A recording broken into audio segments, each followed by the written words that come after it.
తెలుగు సాహిత్యంలో విప్లవ సాహిత్యంలో తనకంటూ ఒక ప్రత్యేకమైన స్థానాన్ని ఏర్పరచుకొని సిద్దిపేట నుంచి వెళ్ళి అమెరికా దాకా తన ప్రయాణాన్ని సాగించినటువంటి మహారచయిత నారాయణ స్వామి అన్న మనతోనున్నాడు ఈ రోజు. ఇవాళ నిజానికి ఇక్కడ కూర్చొని మీతో మాట్లాడడం నాకు చాలా సంతోషంగా ఉంది. ఒకటి, ఎప్పుడైనా సరే బాల్యాన్ని జీవితాన్ని గుర్తు తెచ్చుకోవడం ఒక గొప్ప అనుభవం. మంచికైనా చెడుకైనా. మా తాత మా నాన్నకి 3 నెలల వయసు అప్పుడు నేను ఎవరికైనా రుణపడి ఉంటాను నా జీవితానికంటే నా బాల్యంలో నేను ఉంటావాడిని. బాలరసాల సాల నవపల్లవ కోమల కావ్య కన్యకన్ కూడల కిచ్చిపుచ్చి పడుపు కూడు భుజించుట కన్నా సత్కవులు హాలికులైననేమి కౌద్ధాలికులైననేమి కందమూల వనాంతర సీమలు అనే పద్యం. ఇది నా పాపం కాదని ఎగిరి వచ్చే ఎంగిలాకు అంటాడు. మంచి సినిమాలు వచ్చినాయి, ఇప్పుడు బలగం వచ్చింది, మల్లేశం వచ్చింది, ఇట్లాంటి మంచి సినిమాలు తెలంగాణ భాషకు సంబంధించి వచ్చి అన్నిటికంటే బాగా పొర్లి ఏడ్చిన సందర్భం వీరన్న ఎన్కౌంటర్.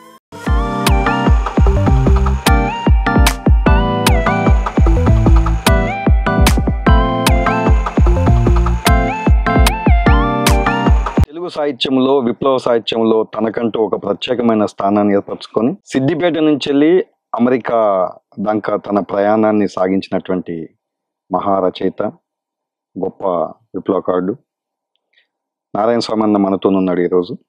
తన జీవిత అనుభవాలను తన సాహిత్యంలోనూ విప్లవ సాహిత్యంలోనూ తను చేసినటువంటి ప్రయాణాన్ని మనతోని పంచుకోవటానికి ఈరోజు మన స్టూడియోకి సామాన్య వచ్చాడు. తన అనుభవాలను మనతో పంచుకోవాలని అన్నను అడుగుతూ, అన్న, మీరు సిద్దిపేట నుంచి వెళ్ళి మొదటగా మీ ప్రయాణాన్ని మొదలుపెట్టారు. అక్కడి నుంచి వెళ్ళి వాసవి ఇంజనీరింగ్ కాలేజ్, తర్వాత హైదరాబాద్ సిటీ విప్లవ సాహిత్యంలో తలమునకలై మొత్తం దాంట్లో తేలియాడి, తర్వాత ఇక్కడ ప్రయాణాన్ని ముగించి అమెరికా దాకా ప్రయాణం సాగించారు. ఈ ప్రయాణాన్ని అంతా మీకు మీరుగా అనుకుంటే ఎట్లా ఉంటుంది? దానికంటే ముందు సిద్దిపేటలో మీ బాల్యం స్మృతులను మాతోని కొంచెం పంచుకునే ప్రయత్నం చేయండి. తప్పకుండా. ఇవాళ నిజానికి ఇక్కడ కూర్చొని మీతో మాట్లాడడం నాకు చాలా సంతోషంగా ఉంది. ఒకటి, ఎప్పుడైనా సరే బాల్యాన్ని జీవితాన్ని గుర్తు తెచ్చుకోవడం ఒక గొప్ప అనుభవం. ఆ స్మృతులు మంచికైనా చెడుకైనా ఎప్పుడు కూడా మనం వెంబడి ఉండేవి, మనని ఎప్పుడు కూడా నవోన్మేషం చేసేవి అవే. ఎందుకంటే ఆ బాల్యం స్మృతులు మన వరి మువ్వులో మంచు బిందువు దాగినట్టు దాగి ఉంటాయి. అవి బయటికి రావడం అంటే కొన్ని సూర్యకిరణాలు పడితే రంగురంగులుగా బయటకు వస్తాయి. సో అట్లా మీతో ఇవాళ మాట్లాడడం, ఆ సూర్యకిరణాలు నా మీద పడి మళ్ళీ రంగురంగులుగా నా బాల్యం గురించి మాట్లాడుకోవడం అనేది నాకు చాలా సంతోషకరమైన విషయం. అన్న, మా నాన్న వాళ్ళది నిజానికి మా నాయనమ్మ వాళ్ళది చిన్నగుండవెల్లి, సిద్దిపేట దగ్గర. మా తాత మా నాన్నకి 3 నెలల వయసు అప్పుడు పక్షవాత బారిన పడ్డాడు.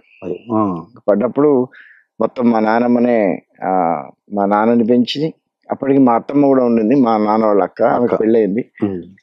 పక్షవాతంతో పడ్డ మా తాతను చూసుకుంటూ మా నాన్నని చదివిస్తూ చాలా కష్టాలు పడింది ఆవిడ. అంటే మా తాత టీచర్ ఉండేవాడు, 7 రూపాయల జీతము 5 రూపాయల జీతంతో. ఇక పక్షవాతం పడితే ఆ జీతం బంద్ అయిపోయింది. ఆ చుట్టూ ఆరేవాళ్ళు ఉండేవాళ్ళు. ఆరేవాళ్ళని గాడిచెర్లపల్లి ఒక ఊరు, ఓకే, గుండవెల్లి పక్కన. సో వాళ్ళందరితో మా నాన్నమ్మ ఒక శ్రామికురాలుగానే పనిచేసింది. మూతకాకులు తీసుకురావడం, ఇస్తార్లు కుట్టడం, ఓకే, మక్కట్టుకులు దంచడం, వాటిని అమ్మడం. ఆ డబ్బులతో చాలా కష్టపడి మా నాన్నని చదివించింది. పాపం మా నాన్న కూడా కష్టమైన బాల్యం కదా, డబ్బులు లేని బాల్యం.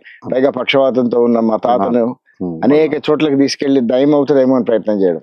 ఇప్పుడు యాదగిరిగుట్టలో మొన్న 3 నెలలు ఆమె యాదగిరిగుట్టలో ఉండిపోయింది. మా తాతకి నయమైంది.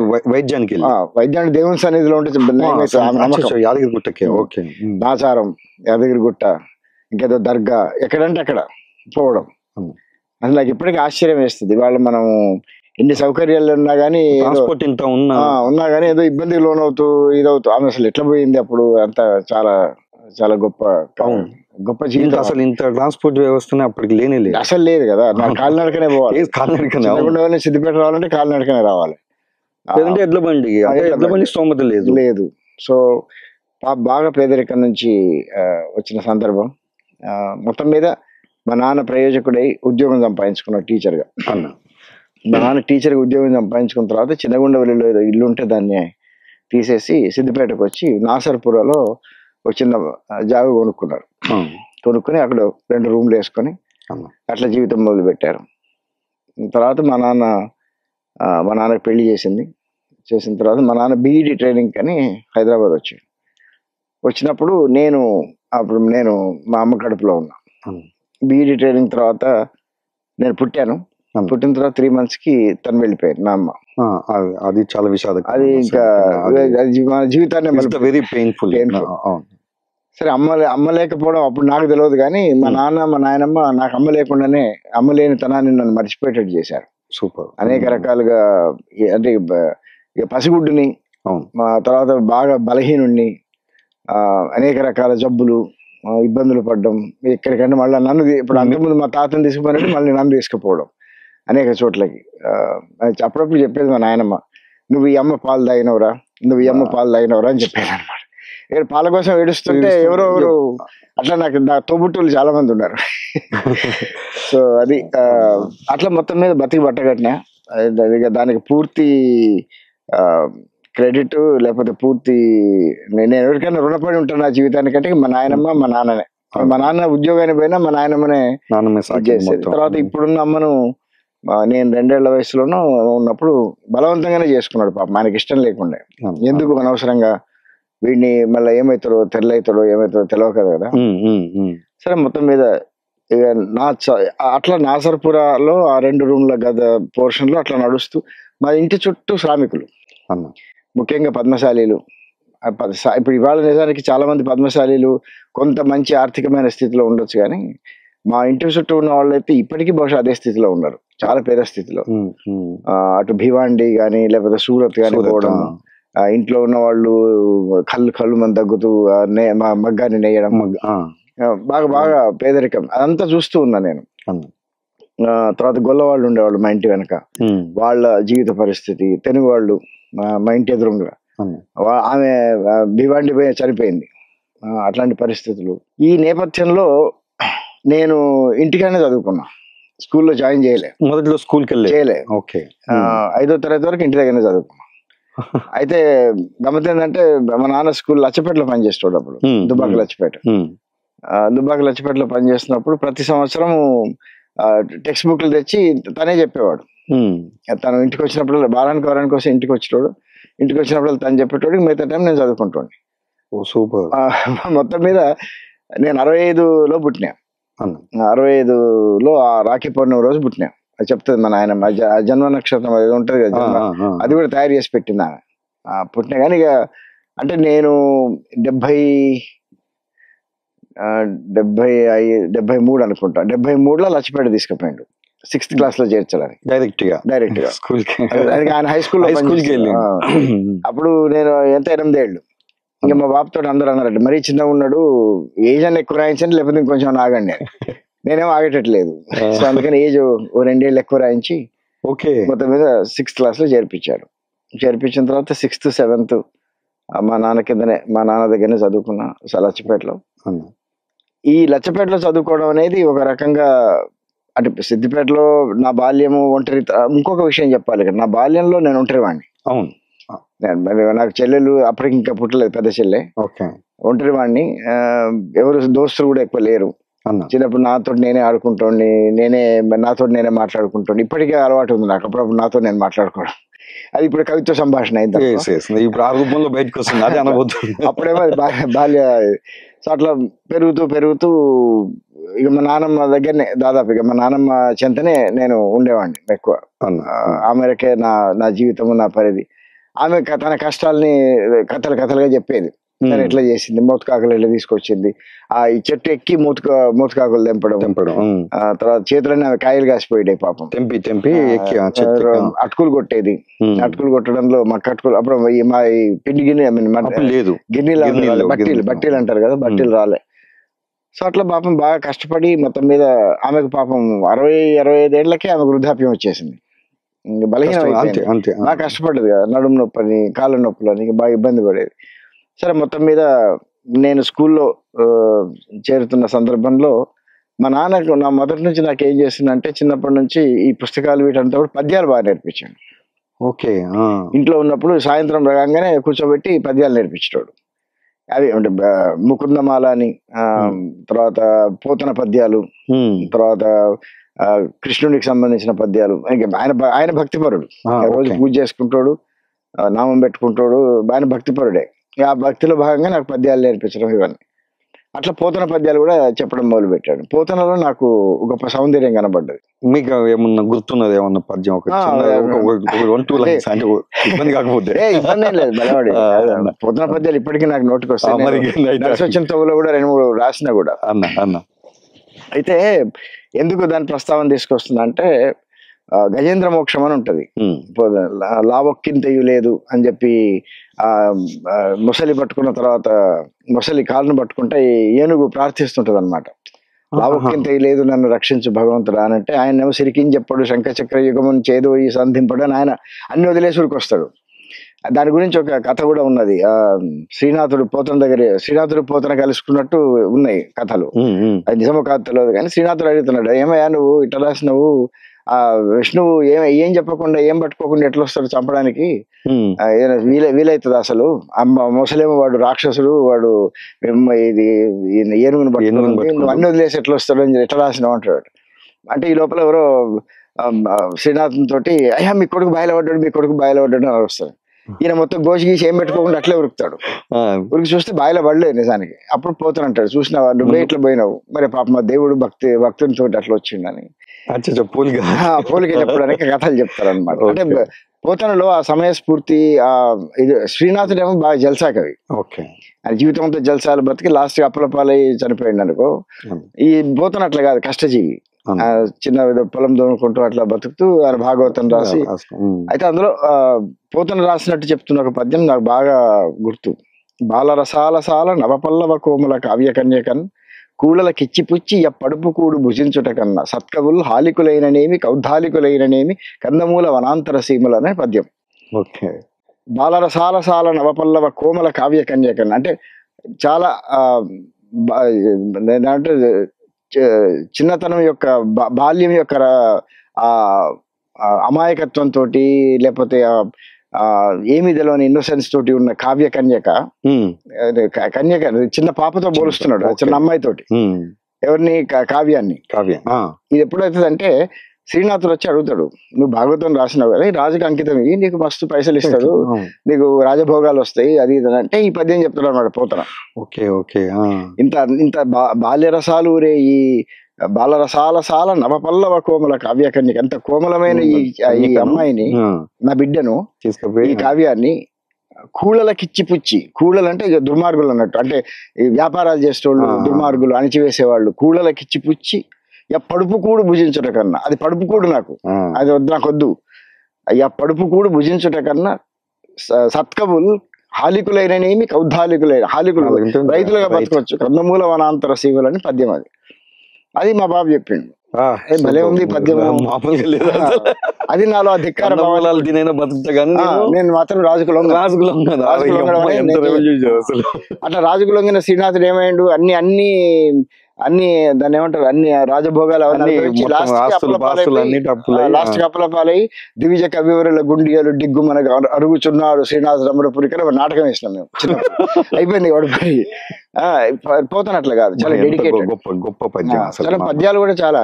శారద నీరదేందు ఘనసార పటీర మరాల మల్లిక హార తుషార ఫేన రజతాచల ఫాస కనీస కుంద మందార సిత తామర సామర వాహిని శుభాని సరస్వతిని పద్యం చిన్నప్పుడు చేసుకుని అట్లా గుర్తుండిపోతాయి అన్నమాట. అలవైకుంఠపురిలో ఆమూల సౌధంబులు, ఆ సినిమా ఏదో వచ్చింది కానీ, అలవైకుంఠపురిలో ఆమూల సౌధంబులు లక్ష్మీదేవితో విష్ణువు ఉన్నప్పుడు ఈయన అరుస్తుంటాడు, ఇక్కడ నుంచి గజేంద్రుడు అరుస్తుంటే అన్ని వదిలేసి వస్తాడు అనమాట. అది గొప్ప గొప్ప కవి, గొప్ప ఇవన్నీ నాకు చెప్తూ ఉండే నాన్నతో.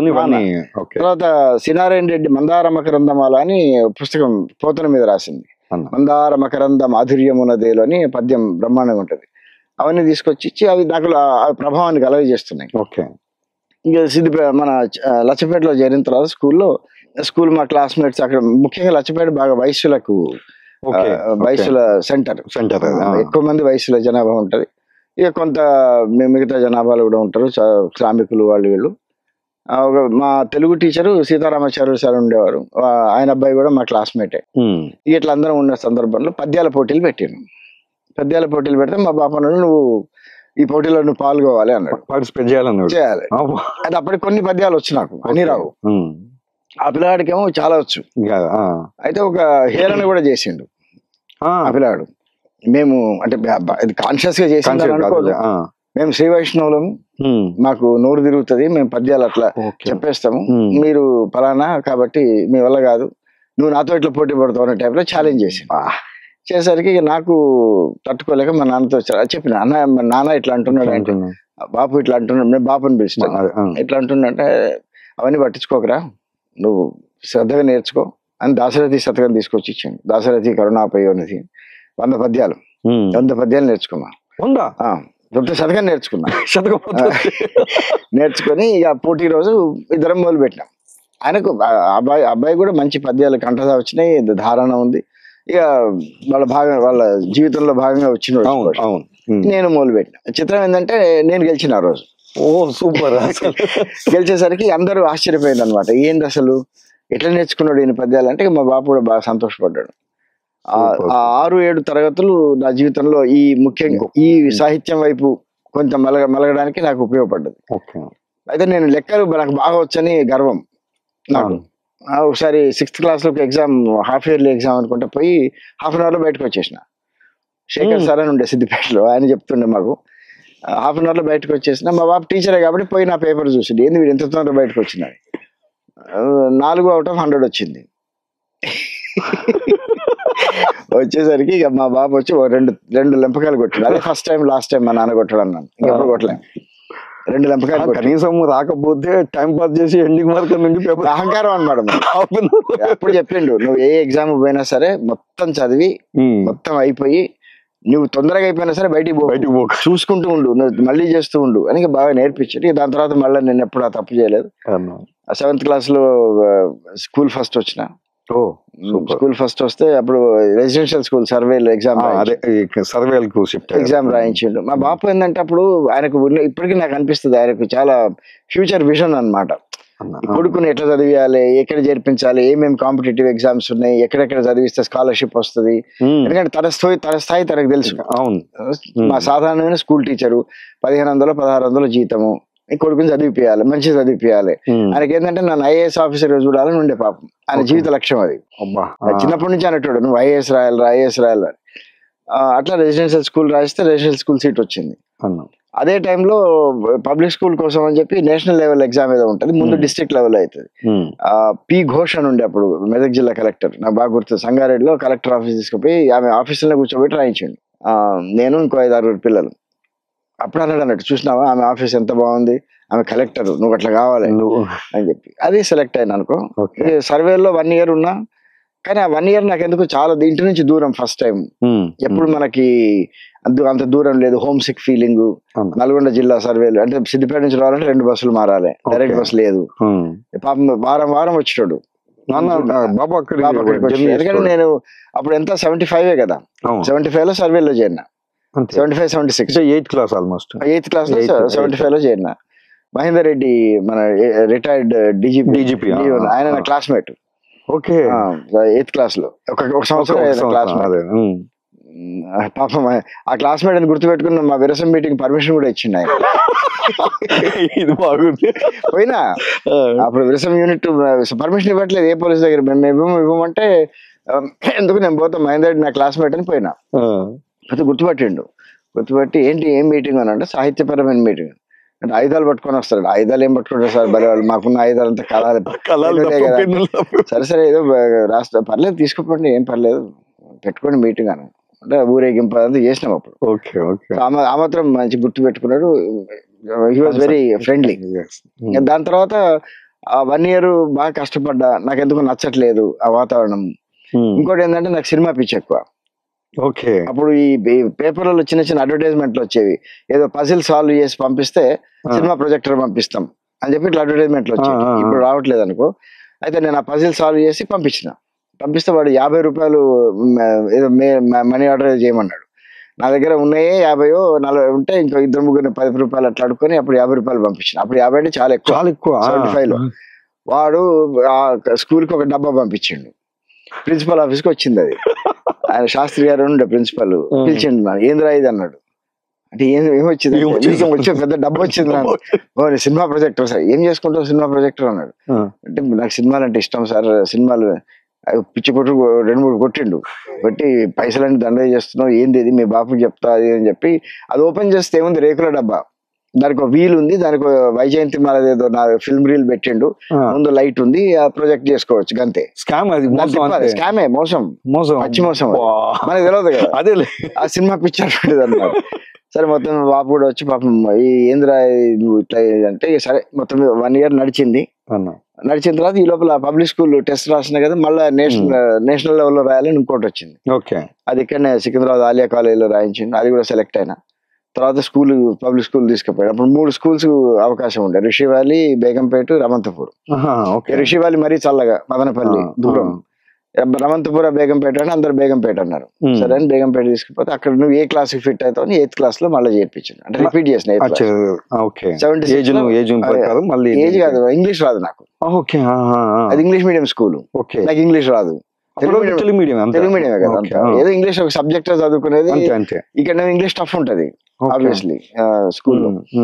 సరే మొత్తం మీద స్కూల్లో చేర్పించాడు. చేర్పించిన తర్వాత ఎట్లా నాకు ఇప్పటికి బాగా గుర్తుంది, అక్కడ డబ్బులు ఉన్నోళ్ళు, హైదరాబాద్ పబ్లిక్ స్కూల్ అది భయంకరమైన రిచ్, IAS ఆఫీసర్లు, IPS ఆఫీసర్లు, MLAలు, MPలు, ల్యాండ్ లార్డ్లు, మేము ఫస్ట్ రోజు జాయిన్ కావడానికి సందుక పెట్టబట్టుకొని వచ్చినాం, నేను మా బాబు.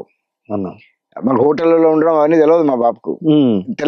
రేపు రిపోర్ట్ చేయాలి, సో ఇవాళ ఈవినింగ్ పోయినాం సందుక పెట్టుకొని. పోయేసరికి స్కూల్లో మా గూర్ఖా నన్ను విచిత్రంగా చూస్తున్నాడు మమ్మల్ని, ఏంది మీరు అంటే ఇట్లా అడ్మిషన్ వచ్చింది, మరి రేపు రావాలి మీరు, ఎక్కడ హోటల్ ఉండిపోండి అన్నాడు. అంటే మా బాబు ఆయన తర్వాత హిందీలో మాట్లాడాడు, మా బాబు హిందీ పండిట్ కదా, హిందీలో మాట్లాడితే ఠీకే ఇద్దరు సోజా అన్నాడు. అక్కడనే ఏదో రూమ్ లో ఉంటే ఆ రూమ్ లో పడుకున్నాం ఇద్దరం, పడుకుని అక్కడనే స్నానం చేసినాం, బయట బాత్రూమ్ ఉంటే. ఇది నాకు ఇప్పటికీ ఆశ్చర్యం అనిపిస్తుంది, అంటే అంత పెద్ద స్కూల్ కి ఎంత సాధారణంగా సందుక అది పట్టుకొని పోయినాం. అప్పుడు వాళ్ళు స్కూల్లో జాయిన్ అయ్యాలంటే పెద్ద లిస్ట్ ఇచ్చిండ్రు, 6 ఖాకీ షర్ట్లు, 6 ఖాకీ షార్ట్లు, 6 సాక్స్, 2 షూస్, నల్ల షూస్ 2, స్పోర్ట్స్ షూస్ 2, జోధ్పూర్ కోట్లు, ప్యాంట్లు. మా బాబు 10 నెలలు కష్టపడ్డా చేయలేడు ఆ పని. చూసి ఏందా ఇది ఇట్లా ఉంది, సర్వేలే బాగున్నట్టుంది కదా. సరే మొత్తం మీద ఒక 2 షర్ట్లు 2 ప్యాంట్ అట్లా ఏదో కుట్టించుకొని తీసుకుపోయాను. తీసుకుపోయిన తర్వాత ఆ గూర్ఖా పాప మంచోడు ఉండే, పడుకొని ఇచ్చి తెల్లారి పొద్దున పోయి రిపోర్ట్ చేసి ఆ ప్రిన్సిపల్ అడిగిండు, ఎక్కడ ఉన్నారు మీరు ఏంటంటే ఇక్కడనే ఉన్నాం అన్నాడు. ఆ ప్రిన్సిపల్ కూడా నోరు తెరిచిండు, కానీ చాలా మంచి మనిషి ఉండే, హర్షలాల్ దత్ అని, మధ్యప్రదేశ్ నుంచి, వెరీ వెరీ నైస్ పర్సన్. ఆయన అర్థం చేసుకున్నాడు, I understand your son is joining with scholarship, I understand, but ఇక్కడ కొన్ని మినిమం స్టాండర్డ్స్ ఉంటాయి, అవి తప్పదు మెయింటైన్ చేయాలి, బట్ నా చేతనంతా మీకు హెల్ప్ చేస్తాను అని చెప్పి మళ్ళీ అదే టెస్ట్ రాసి 8th class లో చేర్పించాను. ఇక అక్కడి నుంచి నా కష్టాలు మొదలైనవి. ఇంగ్లీష్ రాదు, మిగతా వాళ్ళతో నేను సరితూగలేను ఏ రకంగా, వాళ్ళకి ఒక్కొక్కరికి 2 షూస్, 3 షూస్, సాక్స్, ప్యాంట్లు, షర్ట్లు, మన దగ్గర ఉన్నాయి 2 జతలు. ఇది రెసిడెన్షియల్ స్కూల్, హాస్టల్లో చేర్పించాను. వెస్ట్ వింగ్ లో ఉన్నాం, వెస్ట్ వింగ్ 2 ఉన్నాయి, ఈస్ట్ వింగ్ వెస్ట్ వింగ్ అని ఉంటది, వెస్ట్ వింగ్ లో చేర్పించాను. చేర్పించి అక్కడ సార్లకు కూడా పరిచయం చేసిండు, చంద్రశేఖర్ సార్ అని ఉండే, ఇంగ్లీష్ చెప్తుండే, చాలా మంచి మనిషి ఆయన. ఆయనకు పరిచయం చేస్తే మా బాబుని చూడగానే పాపం ఆయన టీచర్ అని ఆ గౌరవం, మా బాబు తెల్ల ధోతి తెల్ల లాల్చి వేసుకుని నామం పెట్టుకుని ఉంటుండే. పరిచయం చేసి ఇట్లా అని చెప్తే don't worry will take care of your son అది అని పోయింది. పోయిన తర్వాత ఇక మిగతా పిల్లలు వాళ్ళ లెవెల్ ఏంది, మన లెవెల్ ఏంది, ఇంగ్లీష్ రావట్లేదు. సిద్దిపేట అని కూడా తెలియదు అక్కడ చాలా మంది. అంతే, ఇవాళ సిద్దిపేట ఇప్పుడు కమ్యూనికేషన్ లేదు కదా, లేదు. సిద్దిపేట అంటే ఎట్లా వచ్చినావు నువ్వు అని అడిగిండు. ఒకడేమో నేను పలానా చోటు నుంచి ఫ్లైట్ తీసుకుని వచ్చిన, పలానా ఇట్లా చెప్తున్నారు అందరూ. నేను కూడా ఫ్లైట్ తీసుకుని వచ్చిన చెప్పిన. ఎక్కడి నుంచి అంటే సిద్దిపేట ఎయిర్పోర్ట్ ఉందంటే ఉంది అన్న. అంటే ఇప్పుడు చాలా జోక్ గా ఉంది, కానీ అట్లా ఉండేది పరిస్థితికి. బనాయించడం మొదటి నుంచి ర్యాగింగ్, బనాయించడం, తక్కువ చేసి చూడడము, భాషను హేళన చేయడం, ఇంగ్లీష్ రాదు, అట్లా నడిచింది. అయితే నేను ఒక్కటి మాత్రం మ్యాథ్స్, ఫిజిక్స్, కెమిస్ట్రీలో మనం తురుముకాండం బాగా వచ్చేది. నిజంగా బాగొచ్చేదా? మళ్ళీ తర్వాత పికప్ అయినా కదా, అది ఫస్ట్ కొట్టిన తర్వాత మ్యాథ్స్, ఫిజిక్స్, కెమిస్ట్రీ మనకు 100 out of 100, 60, 80, 90 out of 100 వచ్చేది. అంతకంటే తగ్గింది ఎప్పుడు లేదు. వాళ్ళకేమో రావు అవి. సో ఎగ్జామ్స్ రాగానే వీళ్ళు చూసిండ్రు నన్ను ఇంటర్నల్స్ అవి రాస్తున్నప్పుడు వీడికి ఇవి వచ్చి బాగా చూసిండ్రు, అవి చెప్పించుకోవాలి నాతోటి. నా ఎగ్జామ్ కూడా విడిచిపెట్టి వాళ్ళకి చెప్పాలి, లేకపోతే కొట్టేటట్టున్నారు. ఏడిపి ర్యాగింగ్, అది బనాయించడం అన్నమాట, డామినేషన్ చేయడం. అది ఎట్లా అంటే హ్యూమిలియేషన్ ఉంటది. అది అట్లాంటి వాతావరణంలో కూడా విలేజ్ నుంచి వచ్చిన వాళ్ళకు ఇప్పుడు కూడా హ్యూమిలియేషన్ ఉంది. అప్పుడు అది ఇంకా ఎక్కువ ఉండేది. ముఖ్యంగా ఆర్థిక అంతరాలు ఉన్నాయి. తర్వాత ఈ విలేజ్ నుంచి రావడం ఇదంతా ఉన్నది. ఈ క్రమంలో నాకు కొంతమంది మంచి స్నేహితులు కూడా ఉన్నారు స్కూల్లో. నన్ను అర్థం చేసుకుని కొంత నాతో పాటు ఉండి మెల్లమెల్లగా ఇంగ్లీష్ పికప్ అయ్యి. మా తెలుగు టీచర్ నన్ను బాగా ఇష్టపడేవాడు, ఎందుకంటే తెలుగు బాగా, వీళ్ళకి తెలుగు రాదు మిగతా వాళ్ళకు. తెలుగులో నేను టాపర్ ఎప్పుడు మొదటి నుంచి. ఆయన్నే పద్యాలు నేర్పించడం, ఇంకా కొత్త సాహిత్యాన్ని పరిచయం చేయడం, పుస్తకాలు పరిచయం చేయడం. నాకు ఆయన లాస్ట్ ఆటోగ్రాఫ్ లో కూడా నా ప్రియ శిష్యుడ స్వామికి అని చెప్పి రాసిండు ఆటోగ్రాఫ్ లో, స్కూల్ నుంచి బయటకు వచ్చినప్పుడు. సో అట్లా బాగా ఇది చేస్తాం. ఈ క్రమంలోనే ఈ కవిత్వం పట్ల దీని పట్ల బాగా ప్రేమ పెరిగింది. ఇంగ్లీష్ వచ్చేది కాదు కదా, ఇంగ్లీష్ లో బాగా స్ట్రగ్లింగ్. ఈ హర్షలాల్ దత్ సార్ మాకు ఇంగ్లీష్ చెప్పేటోడు, ఇంకో ఇద్దరు మేడమ్స్ చెప్పేటోళ్ళు. కానీ ఈయన ముఖ్యంగా మన షేక్స్పియర్ నాటకం ఉండేది మాకు 10th క్లాస్ లో. 10th క్లాస్ లో ఒకటి, ఇంటర్మీడియట్ లో 2 షేక్స్పియర్ నాటకాలు. 10th క్లాస్ షేక్స్పియర్ నాటకం జూలియస్ సీజర్, ఇంటర్మీడియట్ షేక్స్పియర్ నాటకం మ్యాక్బెత్. ఈ 2 ఈసారి చెప్పండి. అద్భుతమైన చెప్పే పద్ధతి, ఇదంతా నాటకీయంగా. మనకి సినిమా అంటే ఎట్లా ఇష్టం, సాహిత్యం ఇష్టం, దాంతో బాగా అట్రాక్ట్ అయినా. అందుకే జూలియస్ సీజర్ లో ఇప్పటికీ చాలా డైలాగ్స్ గుర్తుంటాయి నాకు, మైండ్ లో గుర్తుంటాయి. నిజానికి ఇప్పటికి మన సాహిత్య మిత్రులు కూడా చెప్తూ ఉంటారు. అవి కొన్ని విషయాలు మనం ఇప్పుడు పబ్లిక్ మీటింగ్ లో పోతాం, మనకంతా వేవ్ ఎగైన్స్ట్ ఉంటది, ఎట్లా మాట్లాడాలి అప్పుడు అనేది మన జూలియస్ సీజర్ నుంచి నేర్చుకోవచ్చు అని చెప్తుంటాను నేను. అందులో ఏంటంటే జూలియస్ సీజర్ రాజు, రోమన్ ఎంపైర్ రాజు. అతని మీద వ్యతిరేకత పుట్టిస్తారు, కుట్ర చేసి అతని చుట్టూ ఉన్న సెనేటర్స్ అతన్ని కుట్ర చేసి చంపాలని నిర్ణయించుకుంటారు. నిర్ణయించాలంటే క్యాషియస్ అనేటోడు వాడు చాలా డేంజరస్ ఫెలో, వాడు కన్నింగ్. బ్రూటస్ అనేటోడు జూలియస్ సీజర్ చాలా క్లోజ్ అన్నమాట. వీడు క్యాషియస్ అందరి మనసులు మార్చి లాస్ట్ బ్రూటస్ కూడా మార్చేసి సీజర్ రాగానే అందరు కత్తితో పొడుస్తారు. లాస్ట్ పోటు బ్రూటస్ పొడుస్తాడు. పొడవగానే వీడు వెనకకి తిరిగి నువ్వు కూడా నా బ్రూటస్ అంటాడు, ఎట్టు బ్రూట్ అంటాడు. అది చాలా పాపులర్ డైలాగ్ అది. ఎట్టు బ్రూట్ అంటే చాలా నమ్మకస్తులైన వాడు మోసం చేయడం. నువ్వు కూడా నా బ్రూట్, ఎట్టు బ్రూట్ అంటాడు. నువ్వు కూడా చేసావు నన్ను హత్య అని చచ్చిపోతాడు. అయితే వాడికి యాంటనీ అనేవాడు సైన్యాధికారి జూలియస్ సీజర్ కి నమ్మకస్తుడు. వాడు ఉండడు అప్పుడు, వాడు లేని చంపేస్తాడు, చంపేసి మొత్తం సీజర్ కి వ్యతిరేకంగా ప్రచారం చేసి మొదలు పెడతారు. అసలు ఎవరైనా సీజర్ ని సపోర్ట్ చేస్తే చంపేస్తట్టు ఉంటారు ప్రజలు కూడా. వీడు యాంటనీ సీజర్ శవాన్ని తీసుకొచ్చేసి మరి స్పీచ్ ఇవ్వాలి అందరి ఉద్దేశించి. వీళ్ళేమో రాజులై కూర్చున్నారు, మిగతా చంపిన వాళ్ళంతా. అప్పుడు మొదలు పెడతాడు అనమాట, ఫ్రెండ్స్, రోమన్స్ అండ్ కంట్రీమెన్ అని మొదలు పెడతారు. I came to bury Caesar, not to praise him అంటాడు. నేను సీజర్ ని ఇక్కడ సమాధి చేయడానికి వచ్చిన, మెచ్చుకోవడానికి రాలేదు. నేను మెచ్చుకుంటాను మొదలు పెడితే వాళ్ళు కొడతారు కదా అని అట్లా మొదలు పెట్టి వీళ్ళంతా చాలా గొప్పవాళ్ళు, చాలా గౌరవనీయమైన వ్యక్తులు. These are all honourable men. ఎవరు? క్యాషియస్, బ్రూటస్, వీళ్ళంతా. అని మెల్లమెల్లగా చెప్పుకుంటూ పోతారు అన్నట్టు. వీళ్ళందరూ ఆనరబుల్ మెన్ అనుకుంటూ చెప్పుకుంటూ పోతారు, ఆనరబుల్ మెన్ అనుకుంటూ చెప్పుకుంటూ పోతారు. ఆఖరి మొత్తం ప్రజాభిప్రాయం వాళ్ళకి వ్యతిరేకంగా సృష్టిస్తారు ఆ ఒక్క స్పీచ్ తోటి. గొప్ప స్పీచ్ అది. అది షేక్స్పియర్ గొప్పతనం అక్కడ కనబడుతుంది. అట్లాంటివన్నీ బాగా చెప్పాడు మాకు హెచ్ఎల్ దత్ సార్, చాలా అట్రాక్ట్ చేసిండు. అట్లా లిటరేచర్ మీద ఒక గొప్ప ప్రేమ పుట్టుకొచ్చింది. అసలు అది నిజానికి ఈ జూలియస్ సీజర్ ఈ స్పీచ్ ని నేను మా వాసవి కాలేజీలో వాడుకున్నా ఒకసారి. వాసవి కాలేజీలో ర్యాగింగ్ సందర్భంలో చుట్టూ విలేజ్ లో ఉన్న గుండాలు కొంతమంది మా పిల్లల్ని ర్యాగింగ్ చేసిండ్రు. ప్రిన్సిపాల్ కూడా వాళ్ళకు మరి భయపడ్డా లాలిచిపడ్డా తెలియదు, కానీ మొత్తం మీద ఆయన కూడా సపోర్టింగ్ ఉండి పోలీసులు పిలిపించిండ్రు. గొడవ అవుతుంది, మేమేమో ప్రొటెస్ట్ చేస్తున్నాం, మమ్మల్ని అరెస్ట్ చేయించడానికి పోలీసులు పిలిపించిండ్రు. పిలిపిస్తే మేము మీటింగ్ పెట్టేసి నన్ను మాట్లాడమంటే నేను సీజర్ పద్ధతినే వాడుకున్నాను అనమాట. నేను ఆయన పేరు రాజు అని ఉండే, ఇబ్రాహిం బాగు దాదా పేరు రాజు సార్ని నేనేమంటలేను, మా ప్రిన్సిపాల్ గారిని నేనేమంటలేను. వాళ్ళంతా గౌరవనీయ వ్యక్తులు, నేనేదో పిల్లల బాధ చెప్పడానికి వచ్చినా అని మొదలుపెట్టిన. వాళ్ళంతా గౌరవనీయ వ్యక్తులు, నేనేదో పిల్లల గురించి మాట్లాడుతున్నా అని చెప్పి మొదలుపెట్టిన. అది ఇంప్లిమెంట్ చేసిన, అది మంచి రెస్పాన్స్ వచ్చింది. అది అందరు లాస్ట్ కి పోలీస్ ఆఫీసర్ కూడా వచ్చి, అరే సార్ ఇన్ని విషయాలు మాకు తెలియదు వీళ్ళ గురించి అట్లా. అదొకటి. తర్వాత మ్యాక్బెత్ నాటకం ఒకటి బాగా ఇంప్రెస్ అయ్యాయి. మ్యాక్బెత్ అయితే గొప్ప నాటకం. మ్యాక్బెత్ లో మానవ గ్రీడ్, దురాశ, పేరాశలు, సాధించిన దాంతో సంతృప్తి పడకపోవడం, పైకి అందలాలు ఎక్కాలనుకోవడం, ఆ ఎక్కడం కోసం హత్యలు చేయడం, కుట్రలు పనడం. మ్యాక్బెత్ నిజానికి గొప్ప సైన్యాధికారి, రాజ్యం అంతా రాజు కోసం అని మొత్తం డంకన్ వాడి పేరు, రాజు పేరు. పోయి అన్నిటిని జయించి వస్తాడు వాపసు. వాడును బ్యాంకోని ఇద్దరు వస్తారు. వస్తుంటే మధ్యలో మంత్రగత్తలు కనబడి చెప్తారు అన్నట్టు, నువ్వు రాజు అవుతావు రేపు అని చెప్తారు. వీడికి ఆశ పుట్టుకొస్తాడు. ఈ వచ్చి పెళ్ళాంకి చెప్తాడు. ఆ పెళ్ళాంకి ఇంకా పేరాశ, ఆ లేడీ మ్యాక్బెత్ ఆమెకి ఇంకా పేరాశ, నువ్వు రాజు అవుతావు కదా మరి ఎట్లయితావు చెప్పు అని చెప్తే, ఎట్లా అంటే డంకన్ ఇస్తాడు నాకు, అది ఇయ్యాడు, నువ్వు పొడిచి చంప చెప్తుంది. బలవంతం చేస్తే వాడు పోయి చంపుతాడు. ఇక చంపిన తర్వాత వాడు మ్యాక్బెత్ హాస్ మర్డర్డ్ ఈ స్లీప్ అంటాడు. ఇక అప్పటి నుంచి నిద్రపోడు వాడు. ఆమె లేడీ మ్యాక్బెత్ కూడా, ఆమె కూడా నిద్రపోదు. లాస్ట్ కి ఒక సీన్ ఉంటది, నిద్రలో నడుస్తుంది అన్నమాట, చేతిలో దీపం పెట్టుకొని నడుస్తూ, నా చేతుల కంటే ఈ రక్తాన్ని ఏ సముద్రాలు కడిగేయగలవు, ఈ వాసనని ఏ సెంటు, ఏ అత్తర్లు తుడిచేయగలవు అని చెప్పి చచ్చిపోతుంది ఆమె కూడా. చాలా గొప్ప నాటకం అది. ఇవన్నీ బాగా ప్రభావం చేసినాయి. ఇటువైపు అణచివేత వీళ్ళ నుంచి వస్తున్నది. నిజానికి నాకు ఇంగ్లీష్ ఇప్పటికీ మిగతా హెచ్పిఎస్ స్టూడెంట్స్ తో పోలీసు అంత రాకపోవచ్చు, వచ్చులే మరి అంత పరిస్థితి లేదు. కానీ అప్పుడు ఇంకా మా ఇంగ్లీష్ టీచర్ చెప్పింది, నువ్వు ఫెయిల్ అవుతావు కంపల్సరీ అని చెప్పింది. నువ్వు ఇట్లా రాస్తే ఫెయిల్ అవుతావు అన్నది.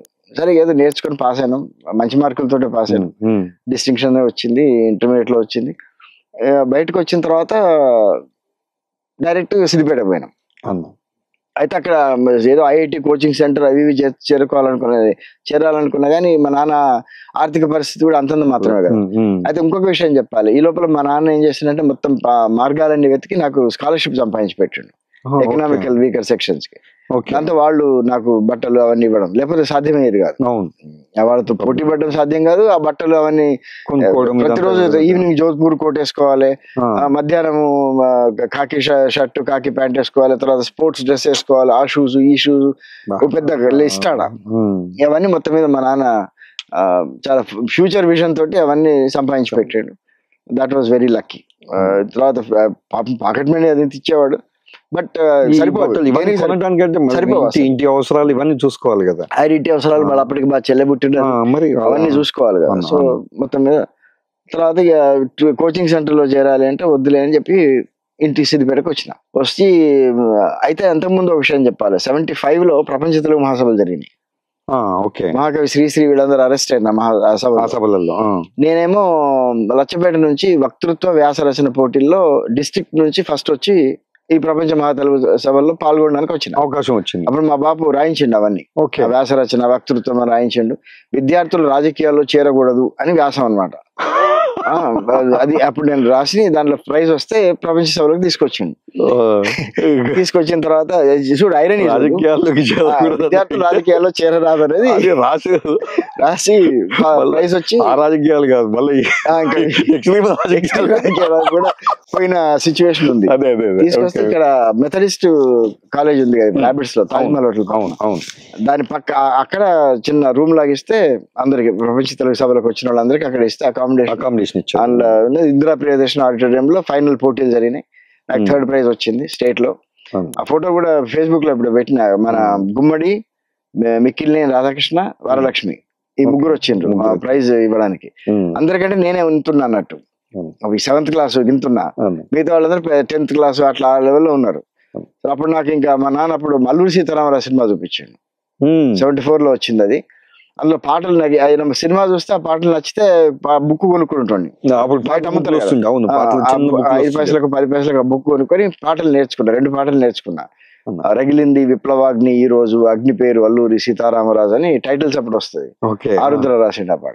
ఇక తెలుగు వీరలేవరా మీ అందరికీ శ్రీశ్రీ రాసిండు. ఆ రోజు పాట పాడబడేసరికి నాకు ఉత్సాహం వచ్చేసింది.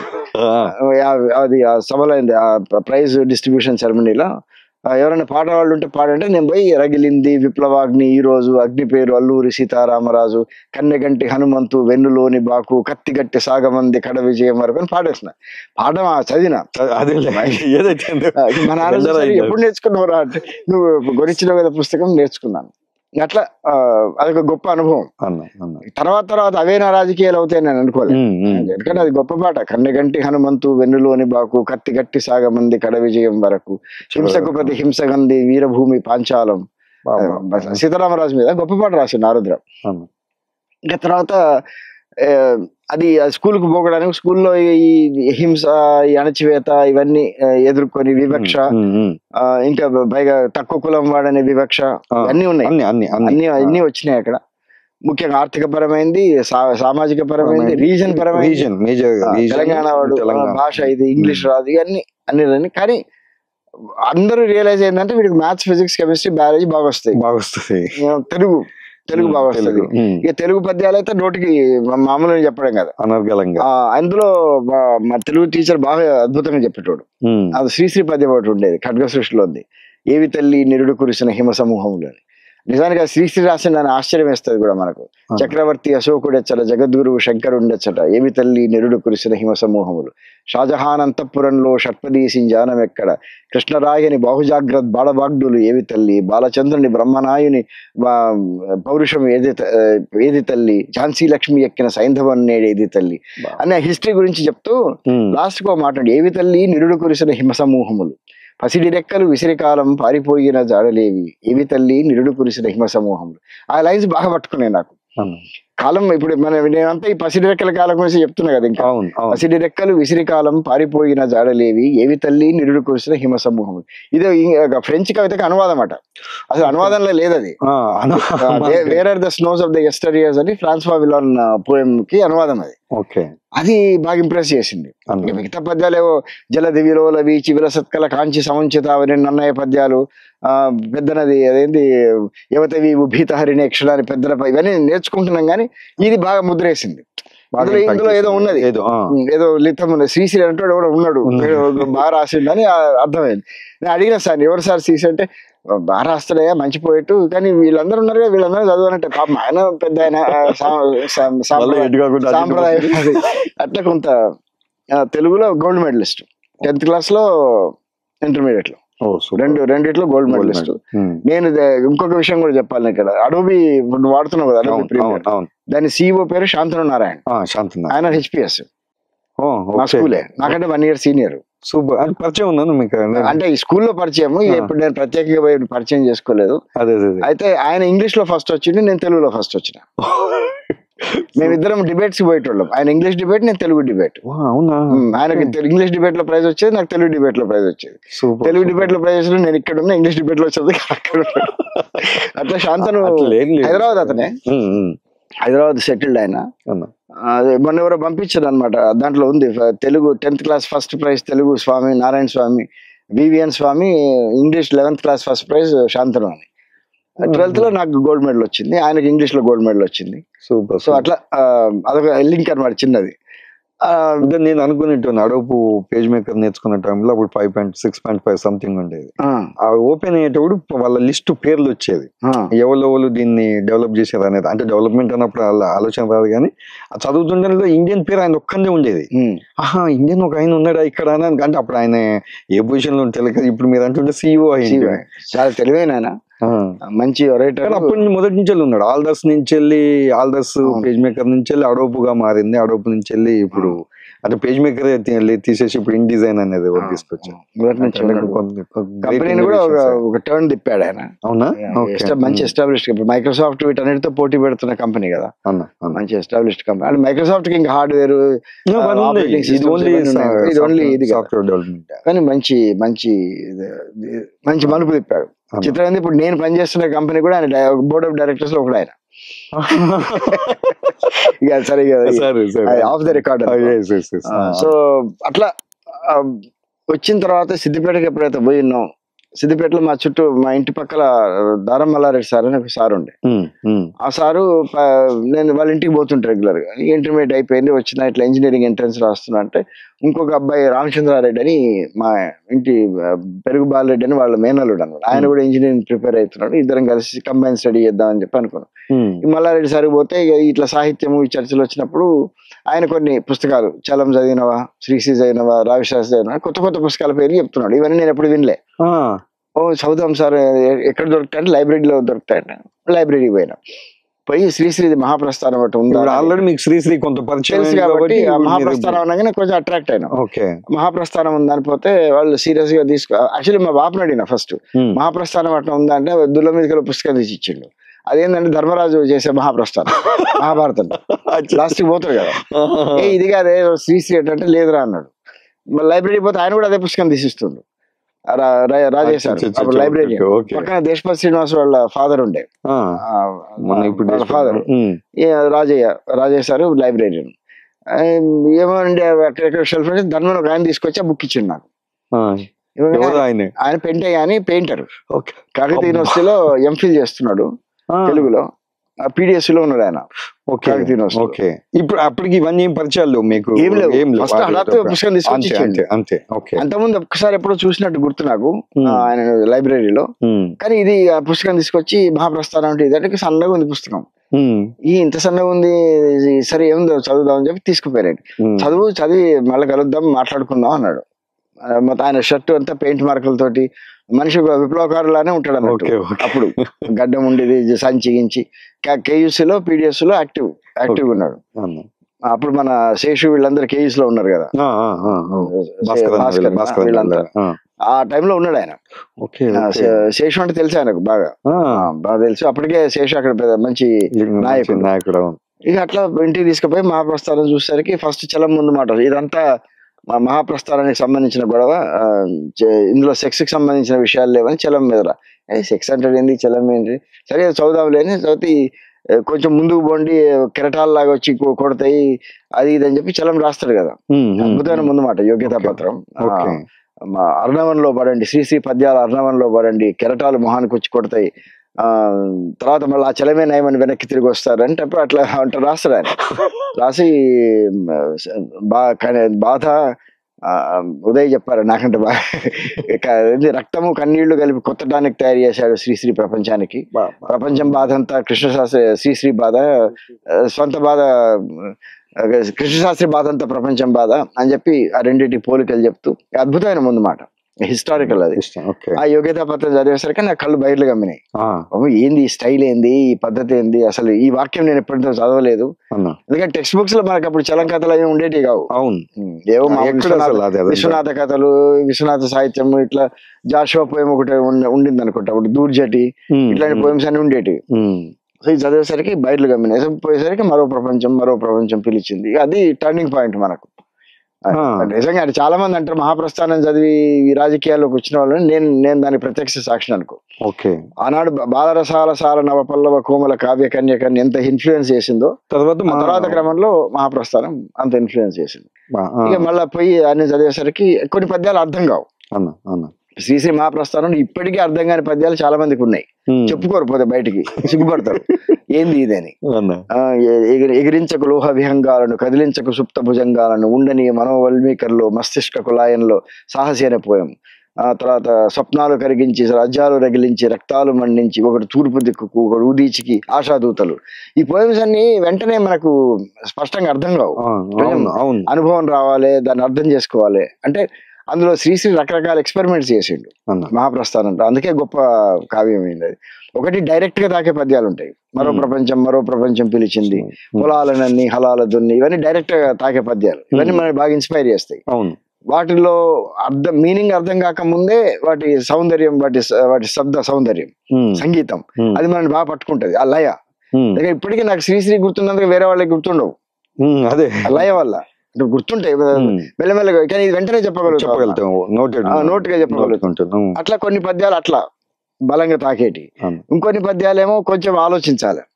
ఇప్పుడు యముని మహిషపు లోహ గంటలు మబ్బు చాటున ఖర్యల్మన్నాయి, అందులో ఏంటిది, యముడేంది, మహిషమేంది, గంటలు లోహ, ఇది ఏం మాట్లాడుతున్నాడు ఈయన. తర్వాత ఏంది, ఆది సూకర వేద వేద్యుడు గర్గరిస్తూ కోరసాచాడు అని ఇట్లా చెప్పుకుంటూ పోతాడు. ఇవన్నీ ఏంటంటే సప్రెస్డ్ ఇమేజెస్ అన్నమాట, సప్రెస్డ్ క్యారెక్టర్స్. యముని మహిషం దున్నపోతు, అది యముని మీదనే తిరగబడ్డది, అది అట్లా చెప్పుకుంటూ పోతాడు కదా. లాస్ట్ కి పుడమి తల్లికి పురిటి నొప్పులు కొత్త సృష్టిని స్ఫురింపించాయంటే అప్పుడు అర్థమవుతుంది మనకు, ఓ ఇది కొత్త సృష్టి, కొత్త దాని కొత్త ప్రపంచం పుడుతోంది, లేకపోతే కొత్త సమాజం వస్తుంది. అందుకని అణిచివేయబడ్డ వాళ్ళంతా అణిచివేస్తున్న వాళ్ళ మీద తిరగబడుతున్నారు. ఓకే. అందుకని అట్లా ఇమేజెస్ అంటే కొంచెం ఆలోచించాలి మనం. ఇప్పుడు అది డైరెక్ట్ గా చెప్పలేదు కాబట్టి కొంచెం అర్థం కాదు. ఇప్పుడు అదే యముని ఇమేజెస్ అన్ని మనం అర్థం చేసుకోవాలి. అది రివర్స్ అయిందంటే తర్వాత ఇప్పుడు భూతాన్ని యజ్ఞోపవీతాన్ని వైప్లవ్య గీతాన్ని అంటే అట్లా భూతం అంటే భూతం పిశాచం అనుకున్నారు చాలా మంది. కాదు, అస్తిత్వం. భూతాన్ని యజ్ఞోపవీతాన్ని, యజ్ఞోపవీతం అంటే బాపనాయన కదా, కానీ దాన్ని డిక్షన్ మార్చిండు, దాన్ని రెవల్యూషనరైజ్ చేసిండు. వైప్లవ్య గీతాన్ని అన్నాడు మళ్ళా. అంటే ఇప్పుడు ఇవాళ నుంచి ఇవాళ చాలా మంది దళితులు, దళిత సాహిత్య నేపథ్యం నుంచి దాని నుంచి శ్రీశ్రీని తిడుతున్నారు. ఈయన బాపనోడు అవే పదాలు వాడిండు అవే, కానీ ఆనాటి కాంటెక్స్ట్ ఏంది? 1930s లో రాసిండు. అది రాసినప్పుడు అందరూ అదే వాతావరణము, అదే భావజాలం, అదే సాంస్కృతిక ఆధిపత్యం ఉన్న టైంలో దాన్ని ఉల్టా చేస్తున్నాడు. ఆ డిక్షన్ ఉల్టా చేస్తున్నాడు. యముని మహిషుని ఉల్టా చేసిండు. అట్లాగే వైప్లవ గీత యజ్ఞోపవీతాన్ని వైప్లవ గీతం చేసిండు. స్మరిస్తే పద్యం, మరిస్తే పాద్యం, అనల వేదిక ముందు అసర నైవేద్యం. ఆ పదాలన్నీ కొత్తగా, డిక్షన్ అంతా కొత్తగా ఉంది. అప్పటిదాకా ఎవరు అట్లా మాట్లాడలేదు. నిజానికి దానికంటే ముందు వచ్చిన కవితలో కూడా, పుస్తకంలో కూడా శ్రీశ్రీ సుప్తకంకాళాలు గురించి రాస్తాడు ప్రభవలో, ఆయన మొదటి సంకలనంలో. అందులో లాస్ట్ పోయమ్స్ లో ఈ మార్పు కనబడుతుంటది మనకు. ఆయన వొరేషియస్ రీడర్, ప్రపంచ సాహిత్యాన్ని చదువుకున్నాడు. అబ్బు రామకృష్ణరావు గారు వైజాగ్ లైబ్రరీలో ఆయనకు ఫ్రీ హ్యాండ్ ఇచ్చేసిండు. రోజుకి 24 గంటలు ఉంటే 28 గంటలు చదువుతాడు బహుశా. అట్లా మన ప్రోగ్రెసివ్ రైటర్స్ మేనిఫెస్టోని పోయం గా దించేసిండు కదా, పొలాలన్నీ హలాలతో. తర్వాత కవిత అయితే దాన్ని చెప్పాల్సిన అవసరం లేదు. అది దాదాపు నోటికొచ్చి రోజు స్మరించుకునే పద్యమే, మొత్తం విశ్వరూపం కనబడుతుంది. అయితే కవితలో కూడా అర్థమయ్యేటి వెంటనే ఉంటాయి, అంత ఎంత ఈజీగా అర్థం కాని కూడా. ఇప్పుడు అగ్ని సరస్సున వికసించిన వజ్రం అంటాడు. ఏంటిది అగ్ని సరస్సున వికసించిన వజ్రం? ఎగిరే లోహస్యనం. ప్రపంచ యుద్ధం జరుగుతుంది, లోహ విమానాలు ఎగురుతున్నాయి పైన, అగ్ని సరస్సున వజ్రం వికసిస్తుంది, సోవియట్ రష్యా కొత్త సమాజం ఏర్పడింది. అట్లా మనం అన్వయించుకోవాలి, అర్థం చేసుకోవాలి. కాబట్టి అన్ని డైరెక్ట్ ఉండవు. అంటే మోడర్న్ పోయిటరీ ఇప్పుడు మీరు అంతకుముందు కవిత్వం చదువుతుందంటే అన్ని మనకు అర్థమైపోతాయి, లేదా పోలికలు ఉంటాయి. ఆమె ముఖం చంద్రబింబం వలె ఉండను. మన ప్రాచీన కవులు ఎంత అంటే దేవతల్ని కూడా అట్లా రకరకాలుగా పోల్చి చెప్పింది అనుకో. లేకపోతే ఆమె నడుస్తుంటే గజగామినిలా ఉండను, ఇట్లా పోలికలు చెప్పాడు. శ్రీశ్రీ దాన్ని ముందుకు తీసుకుపోయి డైరెక్ట్ పోలిక కాకుండా మెటఫరికల్ గా చెప్తాడు. అంటే మనం దాన్ని అర్థం చేసుకోవడానికి కొంచెం కృషి చేయాలి. అది మోడర్న్ పోయిటరీ. ఇప్పుడు అగ్నిసరస్సును వికరించిన వజ్రం గాని, అట్లాగే దారి పక్క చెట్టు కింద ఆరిన కుంపటి విధాన, మళ్ళీ పోలికనే ఉంది అక్కడ. లాస్ట్ కి ఏమంటాడు అందులో, ఇది నా పాపం కాదని ఎగిరి వచ్చే ఎంగిలాకు అంటాడు. ఆ చచ్చిపోతుంది ముసలామె, భిక్షగత్తె. ఆ పాపం నాది కాదని ఎంగిలాకి ఎగిరి వస్తుందట. అక్కడ మీకు మొత్తం ఒక కొత్త ప్రపంచం కనబడుతుంది కదా. అంత అది కవిత్వం, అది హృదయాన్ని తాకే కవిత్వం. ఏదో మనం నినాదాలు ఇచ్చి లేకపోతే ఉన్నట్టు చెప్తే గొప్ప కవిత్వం కాదు కదా. అట్లా శ్రీశ్రీ ఒక కొత్త మార్గాన్ని నిర్దేశించాడు. అది తెలుగు సాహిత్యానికి మరి చెప్పుకోవాలి. అది ఆ శ్రీశ్రీ పోయమ్స్ అన్ని బాగా మిమ్మల్ని బాగా ఇన్ఫ్లుయెన్స్ చేసినాయి. నోటికి వచ్చేసినాయి పద్యాలు. నేను చదువుతున్నా, మా బాపు వింటున్నాడు, ఏంది వీడి సంగతి, ఏంది ఇంజనీరింగ్ ప్రిపేర్ అయితే లేడు, ఏంది వీడి పరిస్థితి అని చెప్పి, ఏమిరా చదువుకుంటున్నా అని చెప్పి. అట్లా ఇంతకుముందు ఏమో చిన్నప్పుడేమో డిటెక్టివ్ నాలుగు పుస్తకాలు చదివేది పెట్టుకొని, ఇప్పుడేమో మహాప్రస్థానము ఇట్లాంటి చలం పుస్తకాలు, ఇవన్నీ చలము, రావి శాస్త్రి, కుటుంబరావు, ఇవన్నీ చదువుతూ ఉన్నా. రోజు లైబ్రరీ పోవడం, తెచ్చుకోవడం, చదవడం. ఈ మన పెంటను కూడా గైడ్ చేయడం, ఏ బుక్ చదవాలని ఆయన దగ్గర పెద్ద లైబ్రరీ. మళ్ళా అది శ్రీశ్రీ చదువుతున్న టైంలో ఆయన దిగంబర కవిత్వం ఇచ్చిండు. ఈ దిగంబర కవిత్వం నా మీద ఒక కొరడా దెబ్బ కొట్టింది. ఎందుకంటే 1965 నుంచి 1970 వరకు 69 వరకు ఉన్న సమాజం ఎంత కుళ్ళిపోయింది, ఎంత దుర్మార్గంగా ఉంది. కరప్షన్, అవినీతి, దాన్ని ఏమంటారు, రాజకీయ నాయకుల పంచనబడడం, కాంట్రాక్టర్లకు. ఇప్పుడు ఏదైతే జరుగుతుందో అది 65లోనే ఉండింది, భయంకరంగా ఉండింది. ఇప్పుడు ఇంకా ఏ కవిత్వం రాలేదు. అప్పుడు దిగంబర కవిత్వం రాసిండు. వాళ్ళ కవిత్వాన్ని దిక్కులు అన్నారు. ఆ కవిత్వంలో ఇంకా ఎక్కడ కూడా నీకు ఎవరైనా చదివిన తర్వాత అనిపిస్తుంది అన్నమాట, నేను ఈ కవిత్వం రాయొచ్చు అనే ధైర్యం ఇస్తాడు. శ్రీశ్రీలా నువ్వు రాయలేవు. అవును, రాస్తే కూడా మనం తేలిపోతాం. ఈ దిగంబర కవులు మనకు ఆ ధైర్యం ఇస్తారు. నన్ను ఎక్కడివ్వండి బోను అని శరబండరాజు పోయం. తర్వాత అదేంది, కలియుగం గ్రామఫోన్ రికార్డుపై గిరగిరా తిరుగుతున్న పిన్నును నేను, రాత్రి ఉదయిస్తున్న రవిని, దిగంబర కవిని అని చెప్పి మహాస్వప్న పోయం. మనుషులం కాదు ఇంకేదో పేరుంది మాకు మహాస్వప్న. నగ్నముని అయితే బూతులు వాడండి చాలా చోట్ల బూతులు వాడండి. బట్ ఆయన ఉన్న పోయమ్స్ కూడా చాలా బలంగా ఉంటాయి. సో అట్లా మనకు సూర్యుడికి మధ్య అడ్డుగా నిలబడ్డ మబ్బుతునక పేరేమిటి నగ్నముని. అట్లా నీకు ఆ పోయం చదవగానే నేను రాయొచ్చు అనే ధైర్యం వచ్చేసింది నాకు. పోయం రాసేసిన, ఫస్ట్ పోయం రాసిన, దిగంబర కవిలానే రాసిన. ఓకే, దేవుణ్ణి తిట్టుకుంటా మొత్తం అప్పటికే నాస్తికత్వంలోకి వెళ్ళిపోయి దేవుని తిట్టుకుంటా పోయం రాసేసి నా బుక్ లో పెట్టుకొని పడుకున్నా. పొద్దున్న లేసరికి మా బాబు చూసిండు, బాబు చేతిలో బుక్ పోయం ఉన్నది. ఇక తిట్టిండు, ఏం ఇది, ఏం రాస్తున్నావు, ఏం చదువుతున్నావు, నువ్వు ఇంజనీరింగ్ ప్రిపేర్ కావాలి, ఏంటి నీ భవిష్యత్తు ఏంది అది అని చెప్పి. కానీ మొత్తం మీద ఆ పోయం తీసుకుపోయి మన పెంటన కూడా చూపించిన. అప్పుడు సిద్దిపేటలో ఇంకా మిగతా కవులు ఉండేవాళ్ళు, అంజయ్ అని, కే అంజయ్ అని, ఇప్పుడు జ్యోతికి అనుకుంటా రిపోర్టరు, సీనియర్ పోయెట్, అప్పటికే పుస్తకం వేసిండు గీతాయుధం. ఆయన కవులు ఉండేవాళ్ళు, వాళ్ళందరికీ పోయి చూపించారు. నదినేసి దారెడ్డి సార్ ఇంకా సిద్దిపేటలో లేరు అప్పుడు యూనివర్సిటీలో రీసెర్చ్ స్కాలర్ ఉన్నారు. సో తీసుకుపోయి చూపించేసరికి నువ్వు వాళ్ళలాగా రాస్తే నీ ప్రత్యేకత ఏముంటది, నువ్వు కొత్తగా రాయడానికి ప్రయత్నం చేయొచ్చు అనేది మొదటి సలహా నాకు. అది తీసుకొని అట్లా కవిత్వంలోకి ఎంటర్ అయిపోయి మెల్లమెల్లగా కవిత్వం రాస్తూ ముందుకు పోవడం. మీరు ఈ జేఎన్టీయూ రాకముందు జరిగినటువంటి ఇంజనీరింగ్ కు ప్రిపేర్ అవుతూ ఇంజనీరింగ్ ప్రిపేర్ కాకుండా ఐఐటి చదివి శ్రీశ్రీ కుటుంబరావు దిగంబర కవులంతా అవపోషణ బట్టి అప్పుడు అజంతా పోయం లైబ్రరీలో పేపర్ లో వచ్చి పెద్ద పోయం రోడ్లకు నమస్కారం అనే పోయం వచ్చింది. అది చదివి పులకించిపోయి అది ఎవరు చూడకుండా కట్ చేసి తీసుకొచ్చుకున్నా ఇంటికి లైబ్రరీ నుంచి. అంత ప్రేమ అన్నమాట కవిత్వం అంటే. అది ముఖ్యంగా పెంటన సహచర్యము, మిగతా సాహితీ మిత్రుల సహచర్యం. తర్వాత సిద్ధారెడ్డి సారు కలిసినాం రీసెర్చ్ స్కాలర్ హాస్టల్కి వెళ్ళి. శివారెడ్డి సారు, ఈ శివారెడ్డి గారితో పరిచయం ఎలా జరిగింది మీకు? అంటే అది చెప్పే మీకు అదే మీరు ప్రిపరేషన్ టైంలో జరిగినటువంటి అంటే జేఎన్టీయూ ప్రయాణం ఎలా? జేఎన్టీయూ ప్రయాణం నిజానికి ఇంజనీరింగ్ ఎంట్రన్స్ రాయడానికి ముందు, ఎంసెట్ రాయడానికి ముందు ఐఐటి ఎంట్రన్స్ రాసాం. తనింది అది, ఏం ప్రిపేర్ కాలేదు కదా. అదే ఈ ప్రిపరేషన్ లో లేదు, ఏదో బ్రిలియంట్ ట్యూటోరియల్స్ అని ఎవరో ఫ్రెండ్ దగ్గర తీసుకొచ్చుకొని చదువుకున్నా కానీ అది చదవలే వాటిని. ఆనెస్ట్లీ చెప్పాలంటే చదవాలి.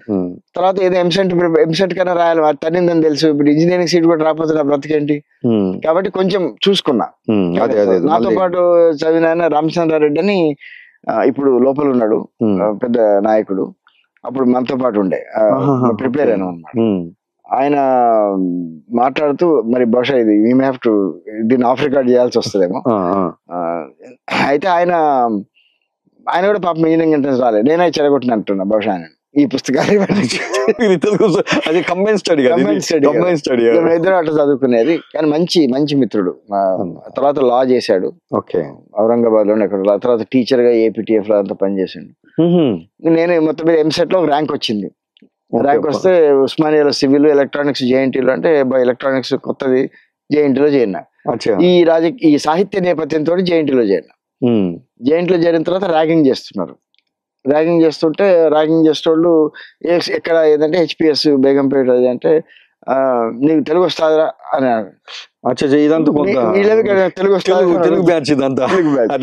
అంటే వచ్చు అని, ఏం పద్యాలు వచ్చు అని. పద్యాలు చదివితే ఇక శ్రీశ్రీ పద్యాలు చదివి కొట్టిండు. నీకు శ్రీశ్రీ కావాలరా, నీకు మన తెలుగు, మన సంస్కృతి ఏంది, మన ఇదేంది అది ఏందని కొట్టడం మొదలు పెట్టిండు.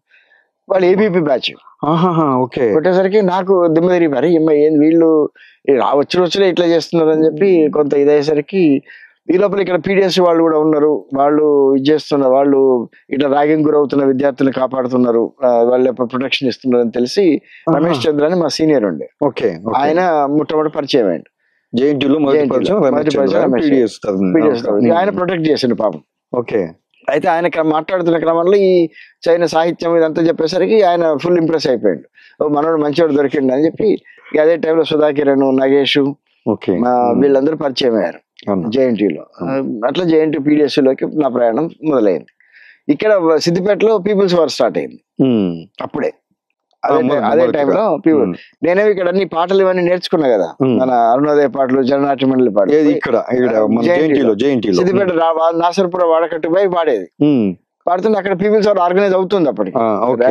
రాడికల్ వాళ్ళు ఆర్గనైజ్ అవుతున్నారు. వాళ్ళు పాపం వాళ్ళు కూడా బాగా సపోర్ట్ చేసేవాళ్ళు. హోలీల రంగ హోలీ పాట, రిక్షా దొక్కే రహీం అన్న ఆ పాట, ఇట్లా అన్ని పాటలు. అదేంటి చుక్కా లాంటి చుక్కల్లో లక్షలాది చుక్కల్లో ఏ చుక్కాలు ఉన్నావో సూరపునేని జనార్దన, ఆ పాటలన్నీ పాడేది. ఇక్కడ నేర్చుకుని ఇక్కడ పాడు. ఇది రెండు జమిని జీవితం అన్నమాట. ఇక్కడ వీళ్ళందరూ రాడికల్స్ ఆర్గనైజ్ అవుతుంది. మా నాసర్పుర రాడికల్స్ కి బాగా ఫస్ట్ తొలిమెట్టు అక్కడే స్టార్ట్ అయింది. మన శాఖమూరప్పారావు అక్కడే ఆర్గనైజ్ మొదలు పెట్టాడు. ఆయన శాఖమూరప్పారావు అని తెలియదు, రవి అని పేరు మీద వచ్చినుండే. బాగా సన్నిహితంగా కలిసేటోడు, మాట్లాడేటోడు. ఇక్కడేమో పీడిఎస్సీ ఉన్నది, జేఎన్టీలో ఆర్ఎస్సీ లేదు. జేఎన్టీలో సో ఇక రెండు పడవలు అనుకోరాదు. అంటే నేను ఎప్పుడు ఆర్ఎస్సీలో లేను, కానీ ఈయన చాలా సన్నిహితంగా ఉండేవాడు, సన్నిహితంగా మాట్లాడేవాడు, ప్రేమ ఉండేవాడు. ఈయనకు డిస్కషన్స్ అక్కడ డిస్కషన్స్ మొత్తం పీడిఎస్సీలో బలంగా నా ప్రారంభం మొదలైంది. జేఎన్టీయూలో పీడిఎస్సీలో మీరు మొదటి కవిత రాశారు కదా, ఆ కవిత పంక్తులు మాకు కొంచెం ఏమన్నా గుర్తుంటే. జనంతో జెండాలతో రాసినట్టున్నాను నేను. ఫస్ట్ పోయాము అది అగ్నిపూల్ అనే పత్రికలో వచ్చాయింది. అగ్నిపూల్. మేము జనంతో నడుస్తున్నాం, మేము జెండాలతో నడుస్తున్నాం, మేము శ్మశానాల మీదుగా నడుస్తున్నాం, మేము సమాధుల మీదుగా నడుస్తున్నాం, మేము కొత్త ఉదయం కోసం నడుస్తున్నాం అని ఏదో పోయం ఉంటది. పూర్తి గుర్తులేదు, అది మొదటి పోయం. వచ్చాయింది. ఆ రోజు నాకు అంటే దానికంటే ముందు రాసి చించేసినవి చాలా ఉన్నాయి. ఇక అది మొదటి పోయం వచ్చేసరికి అది బాగుంది అన్నారు అందరు. ఓకే బాగుంది, దీని మీద ఎవరి ప్రభావం ఎక్కువ కనబడతలేదు, బాగుంది, సొంత ఐడెంటిటీ కొంత వస్తున్నది, ఇంకా రావాలి పూర్తిగా అని చెప్పి అట్లా బాగా ఎంకరేజ్ చేశారు. సిద్దిపేట సాహిత్య మిత్రులు అప్పుడు ప్రేరణ సాహిత్యాన్ని మొదలు పెట్టిన ఉంటుంది అక్కడ సిద్దిపేటలో. పోస్టల్ గిస్టల్ అతికించి ఒక సభ కూడా పెట్టినాము, ప్రేరణ సాహితీ. మన పెంటన్న, దేశపతి శ్రీనివాసు, తర్వాత వేముగంటి మురళి వాళ్ళ బ్రదర్ వేముగంటి శ్రీనివాసు, కె అంజయ్య, వీళ్ళందరూ అక్కడ దాంట్లో ఇవన్నీ మంజీరా రచయితల సంఘం చాలా తర్వాత స్టార్ట్ అయింది. ఓకే, ఇది 82 అనుకుంటా, 82, 83 టైమా లేక 81, 82 టైంలో ప్రేరణ సాహిత్యం. తర్వాత అది పెద్ద కొనసాగలేదు, ఎందుకంటే ఈ పెంటైనేమో కాకతీయ యూనివర్సిటీలో ఉన్నాడు. ఆయన తర్వాత మళ్ళీ జేఎన్టీకి వచ్చి మాకు సాయం కూడా చేసిండు. ఏది పీడిఎస్ బోర్డ్స్ రాయడానికి, పోస్టల్ రాయడానికి అప్పుడు బాగా యాక్టివ్. సుధాకర్ కూడా బాగా గుర్తు చేస్తాడు, అది కూడా తెలుసు అప్పుడు. సో అట్లా పీడిఎస్ లోకి ప్రయాణం, ఈ కవిత రావడం అది మా బాపు పోయి చూపించింది అనమాట. చూపిస్తే ఆయన కూడా పాపం సంతోషపడ్డాడు.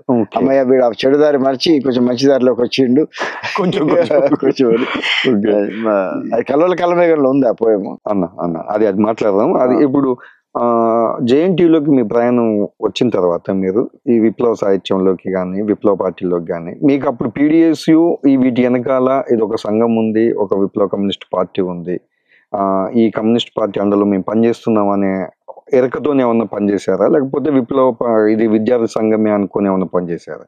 అప్పటికి అవగాహన ఏమన్నా అంటే ఎంత మెచ్యూరిటీగా ఉంది? లేదు నిజానికి మంచి ప్రశ్న ఇది అన్న. విద్యార్థి సంఘంతో పనిచేయడం అనేది బహుశా ఈ సాహిత్య నేపథ్యం నుంచి రావడం, నేను సాహిత్యం నుంచి రాజకీయాల్లోకి వచ్చాను. అవును, అందుకని రాజకీయాలు మారినా నా నేపథ్యం మారలేదు, అట్లే ఉంది. అందుకని నాకు ఇప్పటికీ కూడా భవిష్యత్తు మీద ఆశ, శ్రామిక ప్రజల పట్ల లేకపోతే అణచివేయబడ్డ వాళ్ళ పట్ల ప్రేమ అవన్నీ ఉన్నాయి. ఇంకా ఆ దృక్పథం మారలే, సమాజం మారాలి. సాహిత్యంలో జీవితం చూస్తున్నాం. వచ్చిన తర్వాత పీడిఎస్ లో పనిచేస్తున్న క్రమంలో ఈ రమేష్ చంద్ర వీళ్ళందరూ, అప్పుడు చరమండరావు చనిపోయాడు. ఆ ఊరేగింపుకి తీసుకుపోయాను నన్ను, గాంధీ హాస్పిటల్ చనిపోయింది ఆయన. ఓకే, బహుశా అప్పటికి నువ్వు పుట్టిండవు, 83 అనుకుంటా, 82 1 year బాయ్.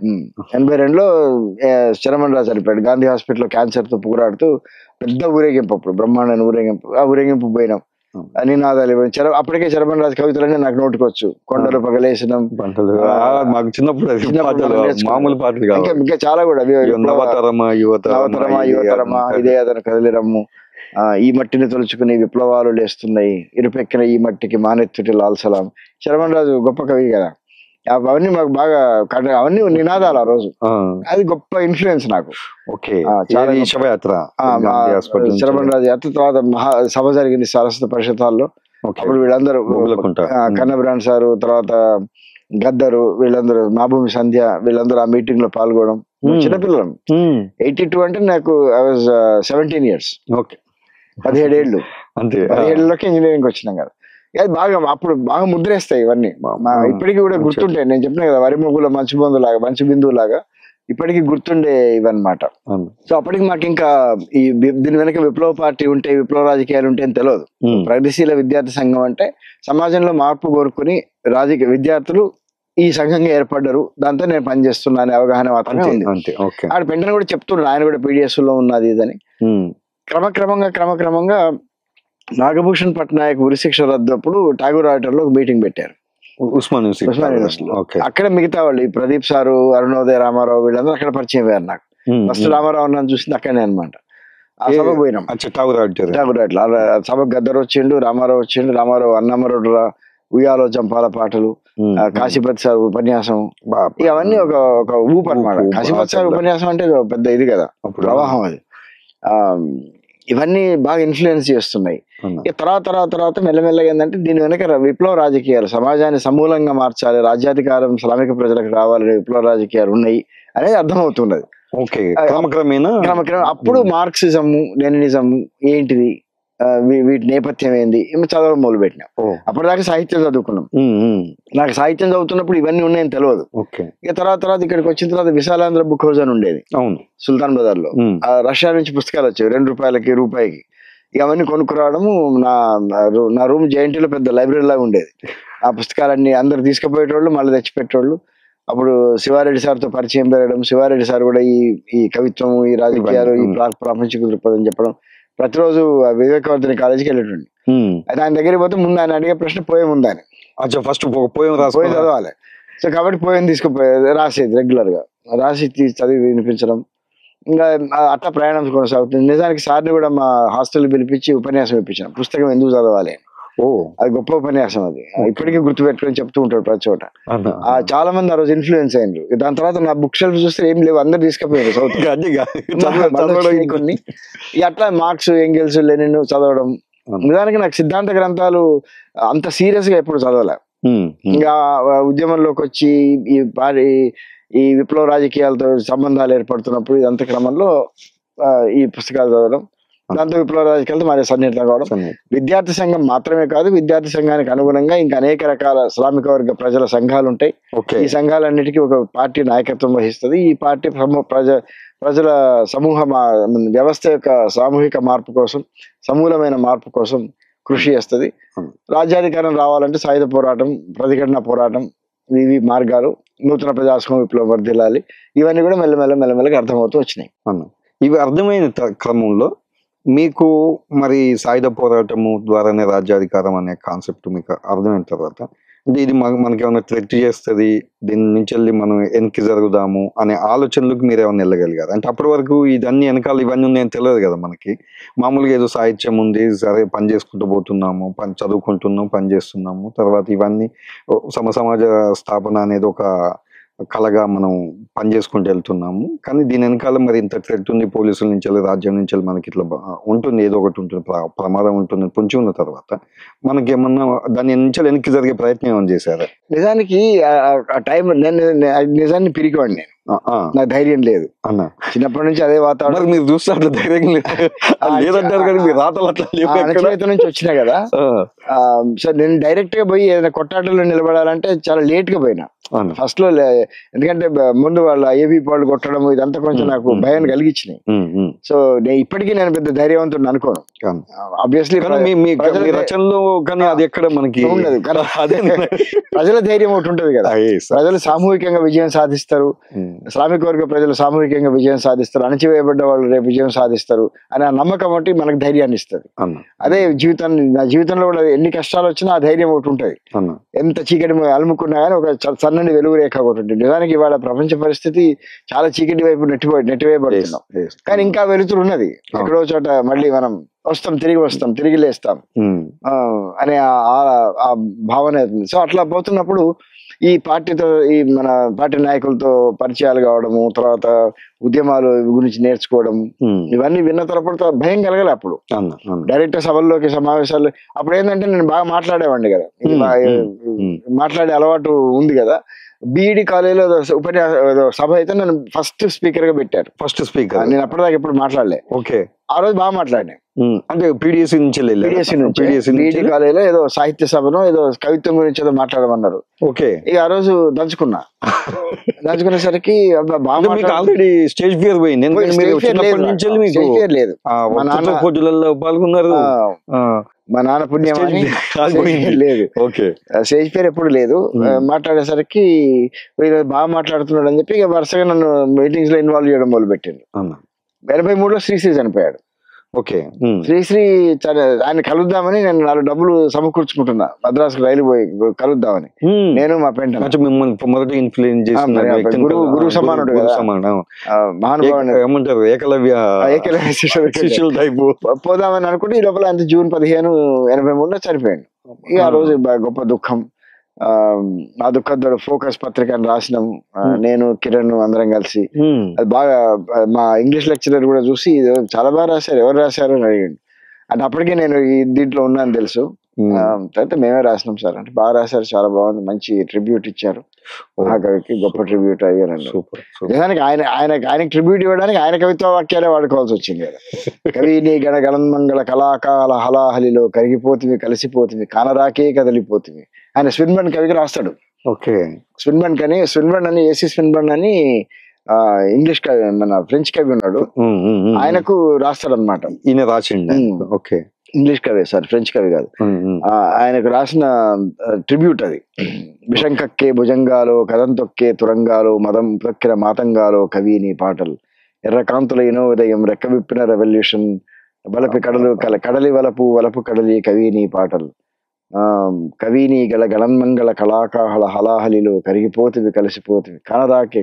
అదే వాక్యాలతో మొదలుపెట్టిన మంచి. సో అట్లా ఇటువైపు సాహిత్యము, ఇక సాహిత్య ఉపన్యాసాలు మొదలుపెట్టిన. శ్రీశ్రీ చనిపోయిన తర్వాత నాగార్జున యూనివర్సిటీలో పిలిచిండ్రు ఉపన్యాసం ఇవ్వమని. సంపదను ఉండే అప్పుడు అక్కడ సంపదను ఆర్గనైజర్ ఉండే నాగార్జున యూనివర్సిటీలో గుంటూరులో. మన సంపదను అక్కడ ఆర్గనైజ్ చేసిన సుబ్రహ్మణ్యం సార్ లాయర్ ఉండే కదా, ఆయన కూడా అక్కడే ఉండే. అక్కడ పోయిన చాలా సక్సెస్ అయింది ఆ ఉపన్యాసం. శ్రీశ్రీ మీద గంట సేపు మాట్లాడినా. ఇక అప్పుడు అన్ని నోటికి వచ్చు కదా.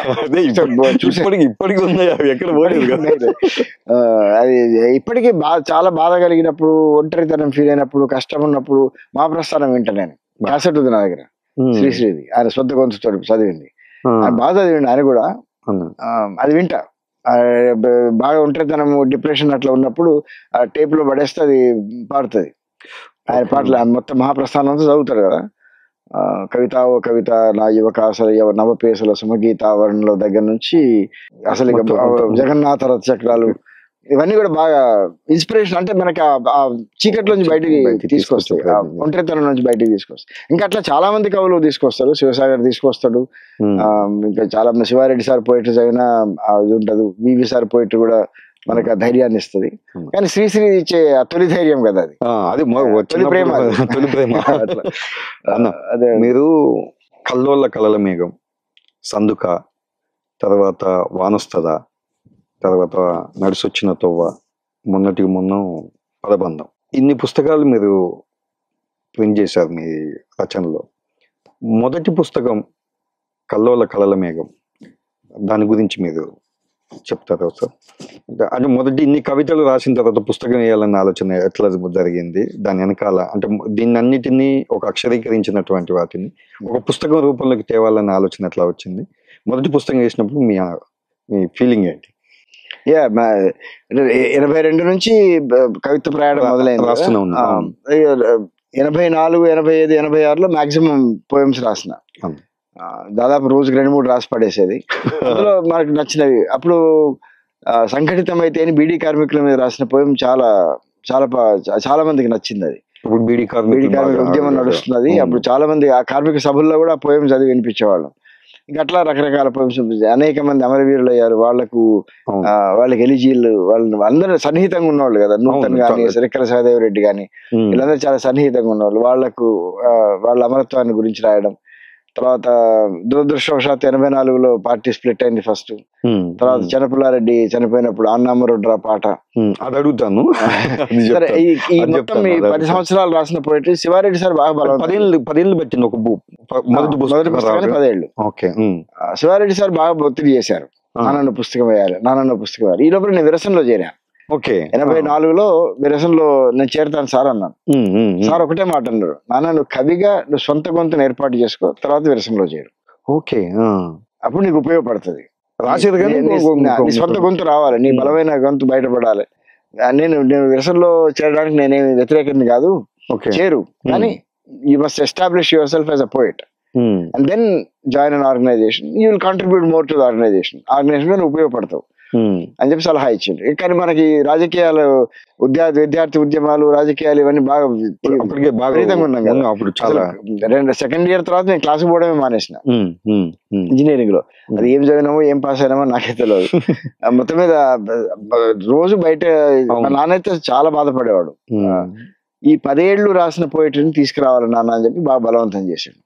చేసరికి సరే తెద్దాం సరే అని మొత్తం ఒక 100 కవితలు ఏమో తీసుకపోతే ఈ 42 కవితలు ఏరాం. 40 మిగతా అంటే కొంచెం బలహీనగానే పక్కన పెట్టి అదే ఏరిన తర్వాత ముందు మాట శివారెడ్డి సారే రాసిండు. తర్వాత వివి సార్ ముందు మాట రాసిండు. శివారెడ్డి సార్ ముందు మాట రాయడానికి టైం పట్టింది. ఆయన ముందు మాట రాసే లోపల ఇంకో 6 కవితలు రాసి అందులో యాడ్ చేసిన. అవును, ఆయన ముందు మాట రాయాలంటే అదే టైం పడుతుంది. కానీ ఇప్పటికీ ఉంది అది. కానీ మంచి 2 ముందు మాటలు చాలా బలంగా వచ్చినాయి. పుస్తకం కూడా అప్పుడు కల్లోల కల్లమేఘం అని పేరు నేనే పెట్టుకున్నా. చాలా గొప్ప టైటిల్. అదే పోయం పేరు. అది కరీంనగర్ జిల్లాలో దాన్ని ఏమంటారు, ఎలక్షన్ ప్రచారానికి వెళ్ళి ఉంటుంది. ఎన్కౌంటర్ జరుగుతున్నాయి. ఇంకోవైపు ఎన్వి కృష్ణయ్య పార్లమెంట్ సభ్యుడిగా ఎమ్మెల్యేగా ఎన్నికైండు. పార్లమెంట్ సభ్యుడిగా ఎన్నికవుతా అప్పుడు పోతున్నప్పుడు చూస్తున్నాం ఎట్లా పోలీసులు జనాన్ని టార్చర్ చేస్తున్నారు, చంపుతున్నారు. అదంతా దాని మీద పోయం రాసి బాగా నిర్బంధం ఉంది. ఆ పోయమే కల్లోల కల్లమేఘం. కల్లోల కల్లమేఘం అంటే కరీంనగర్ జిల్లానే. అదే నేపథ్యం. ఇది బాగుంది నాన్న, ఈ పోయం మీ పేరు పెట్టేద్దామన్నారు, పెట్టేసినాం. ఇక కవర్ పేజీ కావాలి. కవర్ పేజీ కావాలంటే వెతుకుతున్న సందర్భంలో రమా మెల్కోట మేడం నాకు బాగా సన్నిహితురాలు. సో మేడం కూడా చూపించినాడు నా పోయమ్స్ అన్ని. చూపిస్తుంటే బాగున్నాయి చాలా అని చెప్పి పుస్తకం వేస్తున్నా మేడం ఇట్లా కల్లోల కల్లమేఘం అంటే, లక్ష్మణగౌడ్ దగ్గరికి వెళ్ళు, నా పేరు చెప్పు, నీకు కవర్ పేజ్ ఇస్తానండి. నాకు తెలియదు నిజానికి. ఇవాళ లక్ష్మణగౌడ్ సార్ అంటే గొప్ప ఆర్టిస్ట్. ఆయన ఎవరికి అందరూ ఆయన ఎత్తులో ఉంటాడు ఆయన. నేను సీరియస్ పుస్తకం పట్టుకొని పోయిటరీ పట్టుకొని పోయినా.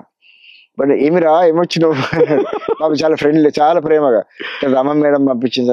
రమా మేడం పంపించిందా ఏంటి కవిత్వానికి పుస్తకము మన ముందు చిత్రం కావాలంటే చూద్దాం కవిత్వం అని తీసుకున్నాడు. తీసుకుని 1 వారం రోజుల తర్వాత రా అన్నాడు. సరే 1 వారం రోజుల తర్వాత టెన్షన్గా పోయేసరికి బాగుందిరా అబ్బాయి నీ కవిత్వం, బాగుందిరా అని చెప్పి కవర్ పేజ్ ఇచ్చాడు. అద్భుతమైన కవర్ పేజ్ అది. అవును, తెలంగాణ తల్లి కొడుకుని పట్టుకుని ఆ పోయం అది చూసి మళ్ళీ ఇంకో పోయం రాసిన. అది ఆ 2 కవర్ పేజ్ ఆ పోయం 2 ఆంధ్రజ్యోతిలో అప్పుడు పెద్ద ఎత్తున ప్రచురించారు. కవర్ పేజ్ చూసి కవిత్వం వచ్చింది. అది చాలా బలమైన పోయం కూడా అది. ఇప్పుడు నోటికి నాకు గుర్తులేదు కానీ తెలంగాణ తల్లికి అప్పుడు తెలంగాణ తల్లి అనే అవగాహన వచ్చింది మనకి అప్పుడే. ఇంకా తెలంగాణ తల్లి బిడ్డలే అమరవీరులు అవుతున్నారు. సో ఆ పుస్తకం ప్రచురించడం మన చిక్కడపల్లి సిటీ సెంట్రల్ లైబ్రరీ అక్కడ ఆవిష్కరణ జరిగింది. శివారెడ్డి సార్, విమలక్క వీళ్ళందరూ ఉన్నారు. మంచి బలమైన సంకలనంగా వచ్చింది. ఇంకా ఫ్రీవర్స్ ఫ్రంట్ అవార్డు రావడం దానికి ఇంకా బలాన్ని ఇచ్చింది. ఎందుకంటే ఫ్రీవర్స్ ఫ్రంట్ చాలా నాన్ ప్రాఫిట్, నాన్ కమిట్, దేనికి కూడా అనుబంధ సంస్థ కాదు, ఏ ప్రభుత్వానికి ఎవరికి. శీలా వీర్రాజు గారు కుందుర్తి పేరు మీద దాన్ని నడుపుతున్నారు. శీలా వీర్రాజు గారు కుందుర్తి వాళ్ళ అబ్బాయి సత్యమూర్తి గారు. శీలా వీర్రాజు గారు ఒకసారి మా ఇంటికి మెహదీపట్నంలో ఉంటే వచ్చేసి పొద్దున్నే వచ్చారు, తలుపు తట్టారు. శీలా వీర్రాజు గారు నాగేశ్వరం శంకరం సారు. నాగేశ్వరం శంకరం సార్ కూడా అప్పుడు బాగా ఇష్టపడేవారు నన్ను.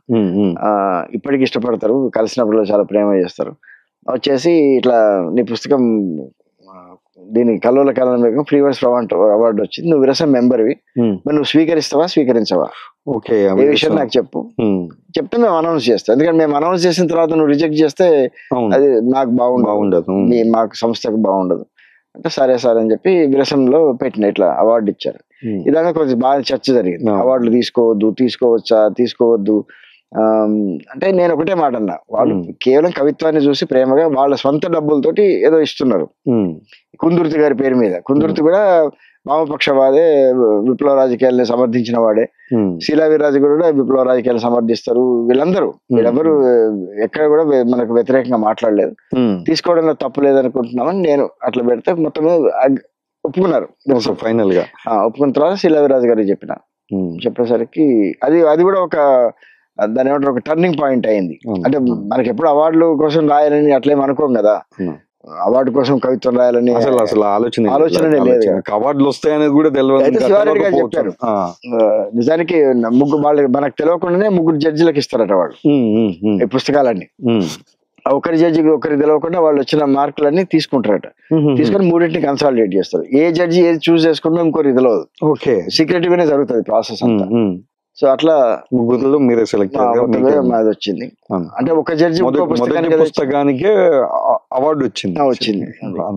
అదొకటే అవార్డు, ఇక వేరే అవార్డు కూడా నాకు రాలేదు, నేను ప్రయత్నం చేయలేదు, వస్తాయని కూడా అనుకోలేదు. ఎందుకంటే అది కలువల కాలమేఘంలోనే విప్లవ రాజకీయాలు, విప్లవోద్యమ నేపథ్యం, మొత్తం విప్లవోద్యమ నేపథ్యమే. విప్లవోద్యమంలో అమరులైన వీరులకు నేను ఏ కన్నీరైతే నాది కవిత్వంగా మారిందో అది కలువల కాలమేఘంలో ఉంది. డైరెక్ట్ విప్లవోద్యమాన్ని సమర్థిస్తూ, రాజ్యాన్ని వ్యతిరేకిస్తూ, రాజ్యహింసను వ్యతిరేకిస్తూ, ఇప్పుడు ఎంఎస్ఆర్ కోసం రాసిన కవిత గాని, ఇంకా చాలా మంది కోసం, అట్లాగే మార్పు కోసం మనం ఎట్లా కృషి చేస్తున్నాం అనే పద్ధతిలో రాసిన కవిత్వం గాని, అది స్పష్టంగా విప్లవోద్యమ కవిత్వం, దాంట్లో సందేహం లేదు. అయితే మీరు విప్లవోద్యమం అమరుల కోసం రాసిన కవిత్వం అంటున్నారు కదా, అప్పుడు అంటే ఇప్పుడంటే చాలా కామన్ పదం అయిపోయింది ఎన్కౌంటర్ అని. అంటే ఒక చాలా ఎవరు పట్టించుకోలేని స్థితికి వెళ్ళింది. అంటే నా చైల్డ్హుడ్ లో కూడా వారానికి 1-2 ఎన్కౌంటర్లు ఇప్పుడు ఏదైతే ఛత్తీస్గఢ్, జార్ఖండ్ లో జరుగుతున్నాయో, తెలంగాణలో, ఆంధ్రప్రదేశ్, అప్పుడున్న ఉమ్మడి ఆంధ్రప్రదేశ్లో వారానికి మినిమం 2 ఎన్కౌంటర్లు. అంటే కొంత క్యూరియాసిటీతోని, కొంత నాకు డిటెక్టివ్ నవల్ చదవటం, వీళ్ళు ఎట్లా చేస్తారు ఏందనే దాని మీద నేను కూడా కొంత ఇంట్రెస్ట్గా, వాటి మీద నాకు ఇంట్రెస్ట్ ఉంది. మీకు మొట్టమొదటి ఎన్కౌంటర్ అనగానే వచ్చినటువంటి అభిప్రాయం ఏంటిది? మీకు అంటే మీరు అనుకున్నటువంటి క్లోజ్ ఫ్రెండ్, అంటే ఇప్పుడు కలల మేఘంలో మీరు రాసినటువంటి అమరవీరుల కవిత్వం అంటున్నారు కదా, అందులో మీరు చూసిన, అంటే మీరు అనుకున్నటువంటి మీ మిత్రుడు కానీ, మీ సహచరుడు కానీ కోల్పోయిన విధానం, ఫేక్ ఎన్కౌంటర్, అంటే ఎన్కౌంటర్ అంటేనే ఇప్పుడు సమాజంలో బూటక ఎన్కౌంటర్లు ఎక్కువగా మెజారిటీగా జరుగుతున్నాయి కాబట్టి, మెజారిటీగా జరుగుతున్న భావనలో ఉంది కాబట్టి, మీ దృష్టిలో ఎన్కౌంటర్ అంటే ఏంటిది? మీ సహచరుని మొట్టమొదటిగా కోల్పోయిన సహచరుడు, అంటే ఎన్కౌంటర్ అనే పదం ఎప్పుడు విన్నారు అసలు? అది మీరు అమరుడు నిజంగా అమరుని కోల్పోయిన బాధ ఎలా ఉంటుంది ఒకసారి? చాలా చాలా బాగా కదిలించేస్తుంది, కళ్ళ నీళ్ళు వస్తాయి. ఇప్పుడు రిక్కల సహదేవరెడ్డి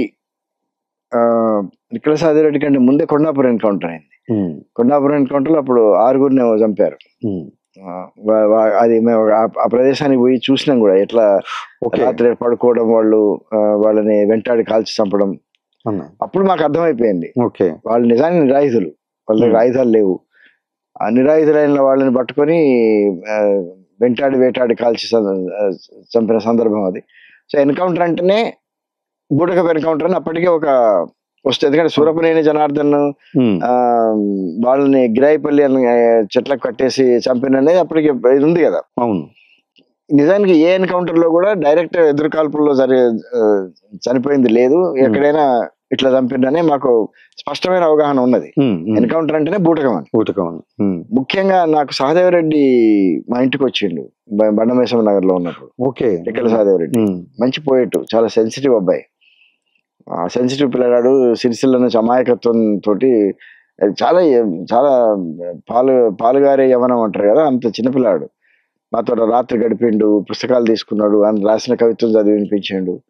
వితిన్ 1 or 2 months అనుకుంటా సహదేవరెడ్డి ఎన్కౌంటర్ అయిందని తెలిసింది. అది బాగా కదిలించింది. ఎందుకంటే మనం చూడని వాళ్ళు, మన కలవని వాళ్ళు, తెలియని వాళ్ళు చనిపోతే అయ్యో పాపం చనిపోయినరు, అయ్యో బూటకపు ఎన్కౌంటర్ అయింది, రాజ్యం చాలా క్రూరమైందని ఇట్లా అనుకుంటాం. కానీ సన్నిహితంగా మెదిలి మనతో సంబంధాలు ఉండి మనతో మాట్లాడి ఇవాళ చనిపోయినప్పుడు చాలా దుఃఖం వేస్తుంది. అదొకటి బాగా కదిలించింది. నూతన్ కూడా అంతే, పవన్ కుమార్ రాజు అని పేరు. ఆయన ఎన్కౌంటర్ కూడా అట్లా జరిగింది. పవన్ కుమార్ రాజు కూడా మా ఇంటికి వచ్చి కలిసి మాట్లాడి కవిత్వం గురించి చర్చించుకున్న సందర్భం ఉండింది. అందుకనే పవన్ కుమార్ మన నూతన వెదురువనాల గానం అనే పుస్తకం తీసుకొచ్చినాం. సహదేవరెడ్డిది రక్తచలన చరిత్ర సంగీతం తీసుకొచ్చినాం. ఆ రక్తచలన సంగీతంలో మేము అప్పుడే మాకు మన చిలే దేశంలో అయంది అనే ఒక సోషలిస్టు నాయకుడిని పదవీచ్యుతుని చేసి పినోషే అనే ఒక దుర్మార్గుడు అధికారంలోకి వస్తాడు, నియంత. నేను మీకు మళ్ళీ ఆ స్పెల్లింగ్స్ కరెక్ట్ ఇస్తాను. ఆ పినోషే అనేవాడు అధికారంలోకి వచ్చిన తర్వాత మొత్తం ఎవరైతే అయందిని సమర్థించినో, ఎవరెవరైతే ప్రజాస్వామ్యాన్ని సమర్థించినో వాళ్ళందరినీ స్టేడియంస్ లో పెట్టి కాల్చి చంపాడు.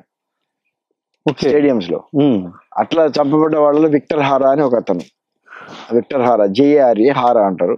ఈ విక్టర్ హారా ఒక సంగీతకారుడు, పాటలు పాడతాడు, పాటలు రాస్తాడు. అయందిని సమర్థించిండు, సోషలిజాన్ని సమర్థించిండు, ప్రజాస్వామ్యాన్ని సమర్థించిండు. పట్టుకున్నారు. ఇక పాడు నువ్వు అని చెప్పి చేతులు వేళ్ళు విరగొట్టారు. ఒక్కొక్క వేలు విరగొడుతూ పాడమని.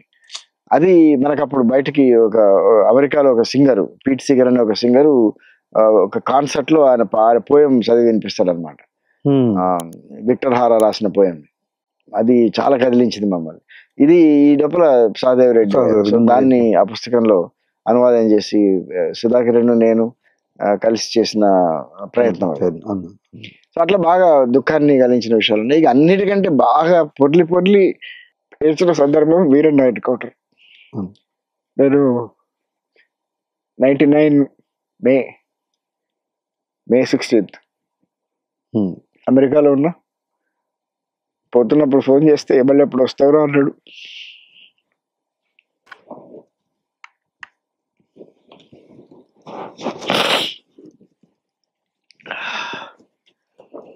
ఆ వార్త తెలిసి చాలా అసలు షాక్ లోంచి తెరుకోలే.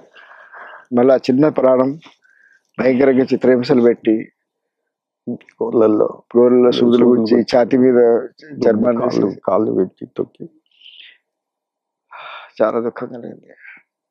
మారుతి వ్యాన్ లో ఉన్నదే తిని 3.5-4 ఫీట్ల మనిషి మారుతి వ్యాన్ లో కింద పడుకోబెట్టి బూట్ కాళ్ళ మీద పెట్టి తొక్కుకుంటా ఏం చెల్లి కరీంనగర్ దాకా అసలు టార్చర్. అది వింటున్నప్పుడు అది నేను ఇంటర్మీడియట్ ఎంసెట్ రాసి ఉన్నాను. అప్పుడు ఎంసెట్ రిజల్ట్ కోసం ఎదురు చూస్తున్నాను నేను ఆ టైంలో.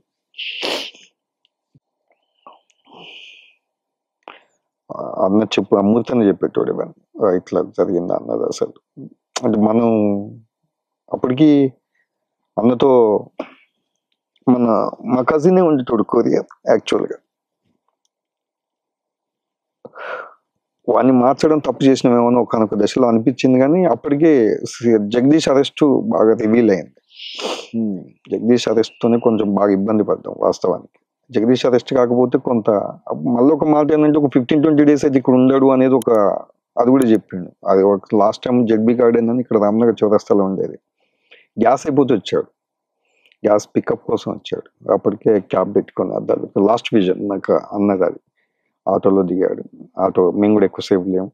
ఆ గ్యాస్ మా బండి మీద ఉండే బండి నుంచి వెళ్ళి తీసి ఆటోలో పెట్టి ఏందన్నా ఇట్లా ఉన్నావు, బాగా రికగ్నైజ్ అయ్యేటట్టున్నావు, ఈ క్యాప్ ఏంది, అద్దాలు ఏంది, ఎక్కడ చూసినా 10 మందిలో నువ్వు సపరేట్గా కనపడేటట్టున్నావు, అది ఇదని అంటే ఏమో ఇది అలవాటు అయిపోయింది, ఇట్లనే తిరుగుతున్నాను. ఇక అది లాస్ట్ విజన్. అది 1 week 10 days తర్వాత ఇది జరిగింది అన్నది. అసలు ఎన్కౌంటర్ అది అంటే చాలా క్లోజ్. అంటే నేను ఒక 6 months అన్నతో పడుకున్నా. ఇక అప్పుడే ఇక మూర్తన్నను అవాయిడ్ చేయడం, వద్దు ఇద్దరికి ఫ్యామిలీకి ఒకళ్ళు ఉండాలి అని చెప్పిన తర్వాత అన్నను పక్కన పెట్టి మా కజిన్ సీను అని తను కొరియర్గా జాయిన్ చేసిన. జగదీష్ పట్టుకున్న తర్వాత ఇద్దరు రమేష్ పేర్ల మీదనే రన్ చేశారు. కొరియర్ రమేషే, అన్న పేరు రమేషే. పోలీసు వాళ్ళు రమేష్ బక్కగా వీడు తిరుగుతాడు, వీడిని పట్టుకుంటే మెయిన్ రమేష్ దొరుకుతాడు అని చెప్పడం, అది మూర్తన్నకు తెలవడం. అప్పటికి నైట్ 12 o'clock చే నెంబర్లో వాడు అప్పుడు అంటే నాకంటే 1-2 years పెద్ద. చూసే టైంకి రక్తం బొట్టు లేదు ముఖంలో. అప్పుడు అసలే బక్కగా ఉంటాడు పిల్ల, షివరింగ్ అవుతున్నాడు.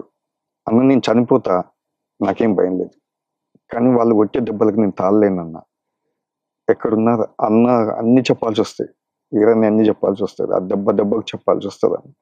నేను చనిపోతున్నాను నాకేం భయం, అన్నతో పాటు నన్ను వేస్తారు, నేను అది తెలిసే ఉన్నాను కానీ నేను పట్టుబట్టి మాత్రం అన్న గురించి చెప్పాల్సి వస్తుంది. ఇక అంత అయిపోతుంది అన్న, క్లోజ్ అయిపోతుంది. తమ్మి నేనున్నా మొత్తం ఇద్దరం కలిసి పోయినాం. అన్నకు కొన్ని షెల్టర్ జోన్స్ బాగుండేటి ఇలా హైదరాబాద్లో. ఆ చైన్ నంబర్లో ఎవడుండో తెలియదు.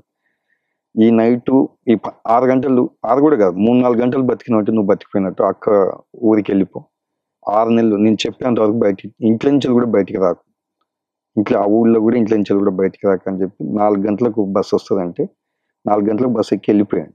వెళ్ళిపోయిన విషయం తెలియదు. ఇక పోయిండు. 6 నెలలు మళ్ళీ వీరన్న చనిపోతుంది, బయటకు వచ్చాను. అట్లా కొరియర్ మార్చడం ఒకటి బాగా జరిగింది. అంటే అది మార్చాల్సిన అవసరం వచ్చింది. ఆయన కూడా అన్నాడు వద్దురా వాడిని, వద్దుగా వాడు బాగా ఎలివేట్ అయ్యండి, బయటికి తీసేద్దాము. అట్లా పార్టీ మళ్ళీ ఎవరినో పెట్టిన తర్వాత కూడా ఒక మాట అన్నాడు, నేను కేరళగా బయట నేను ఎంత టెక్ మెయింటైన్ చేయలేను సిటీలో, ఎందుకంటే నాది వెల్ నోన్ ప్లేస్ అయిపోయింది, ఆల్రెడీ తిరిగి ఉన్నా.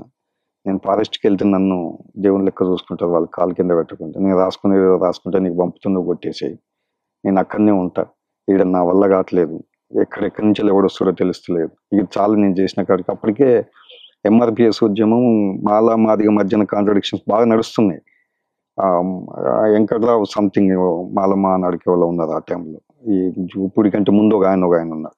ఆయనను మందకృష్ణను కూర్చోబెట్టి వనస్లపురంలో ఏదో సిట్టింగ్ వేసినట్టు తెలిసింది.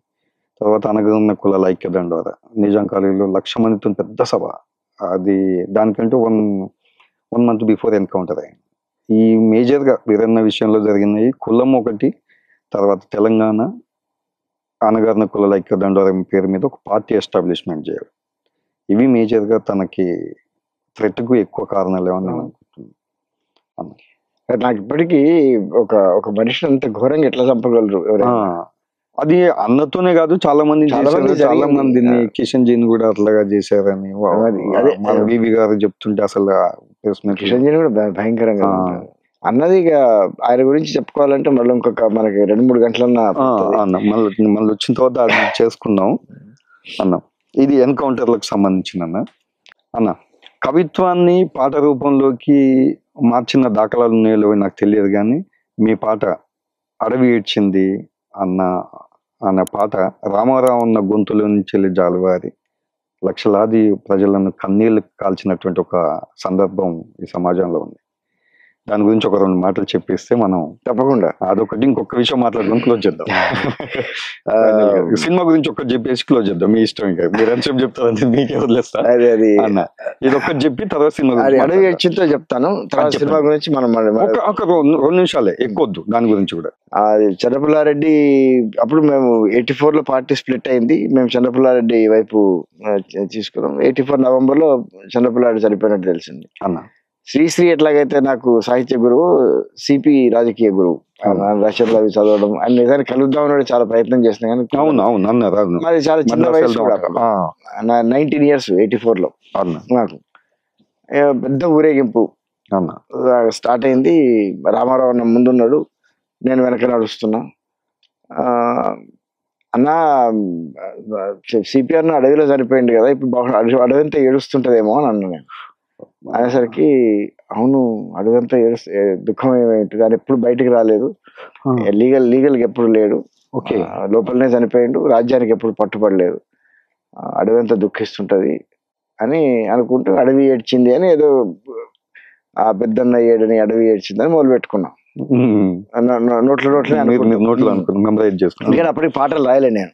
అదే నేను అనేది, అదే ఇది కూడా పాట కాదు అనుకుంటా, కవిత్వాన్ని అంటే ఏదో ఒక లయతో పాటు నడుస్తుంది. అది వచన కవిత్వం కాకుండా లయతో పాటు, వచన కవిత కూడా రాసిన సిపి మీద, లయతో పాటు నడుస్తున్నది.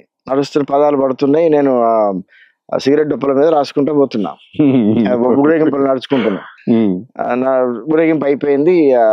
మన ఎక్కడ ఈ ఇప్పుడు ట్యాంక్ బండ్ దగ్గర జలవిహార అక్కడ మీటింగ్ పెద్ద ఎత్తున లక్షలాది మంది వచ్చిండ్రు.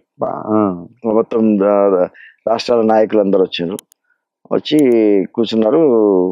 ఈ పాట నేను రామారావుతో అన్న ఈ ఊరేగింపులో ఒక పాట రాసిందే అన్న. అంటే ఎప్పుడు రాస్తే అనేది చూపిస్తే ఏడ్చింది అని ఇట్లా ఉంటది కదా అనుకుంటే దానికి ట్యూన్ కడుతున్నాడు. కాశీపతి సార్ ఉన్నాడు పక్కన. మామూలుగా ఉయ్యాలో చంపాలా అన్న అది ఉయ్యాలో చంపాలా కాశీపతి సార్ రాసింది కదా.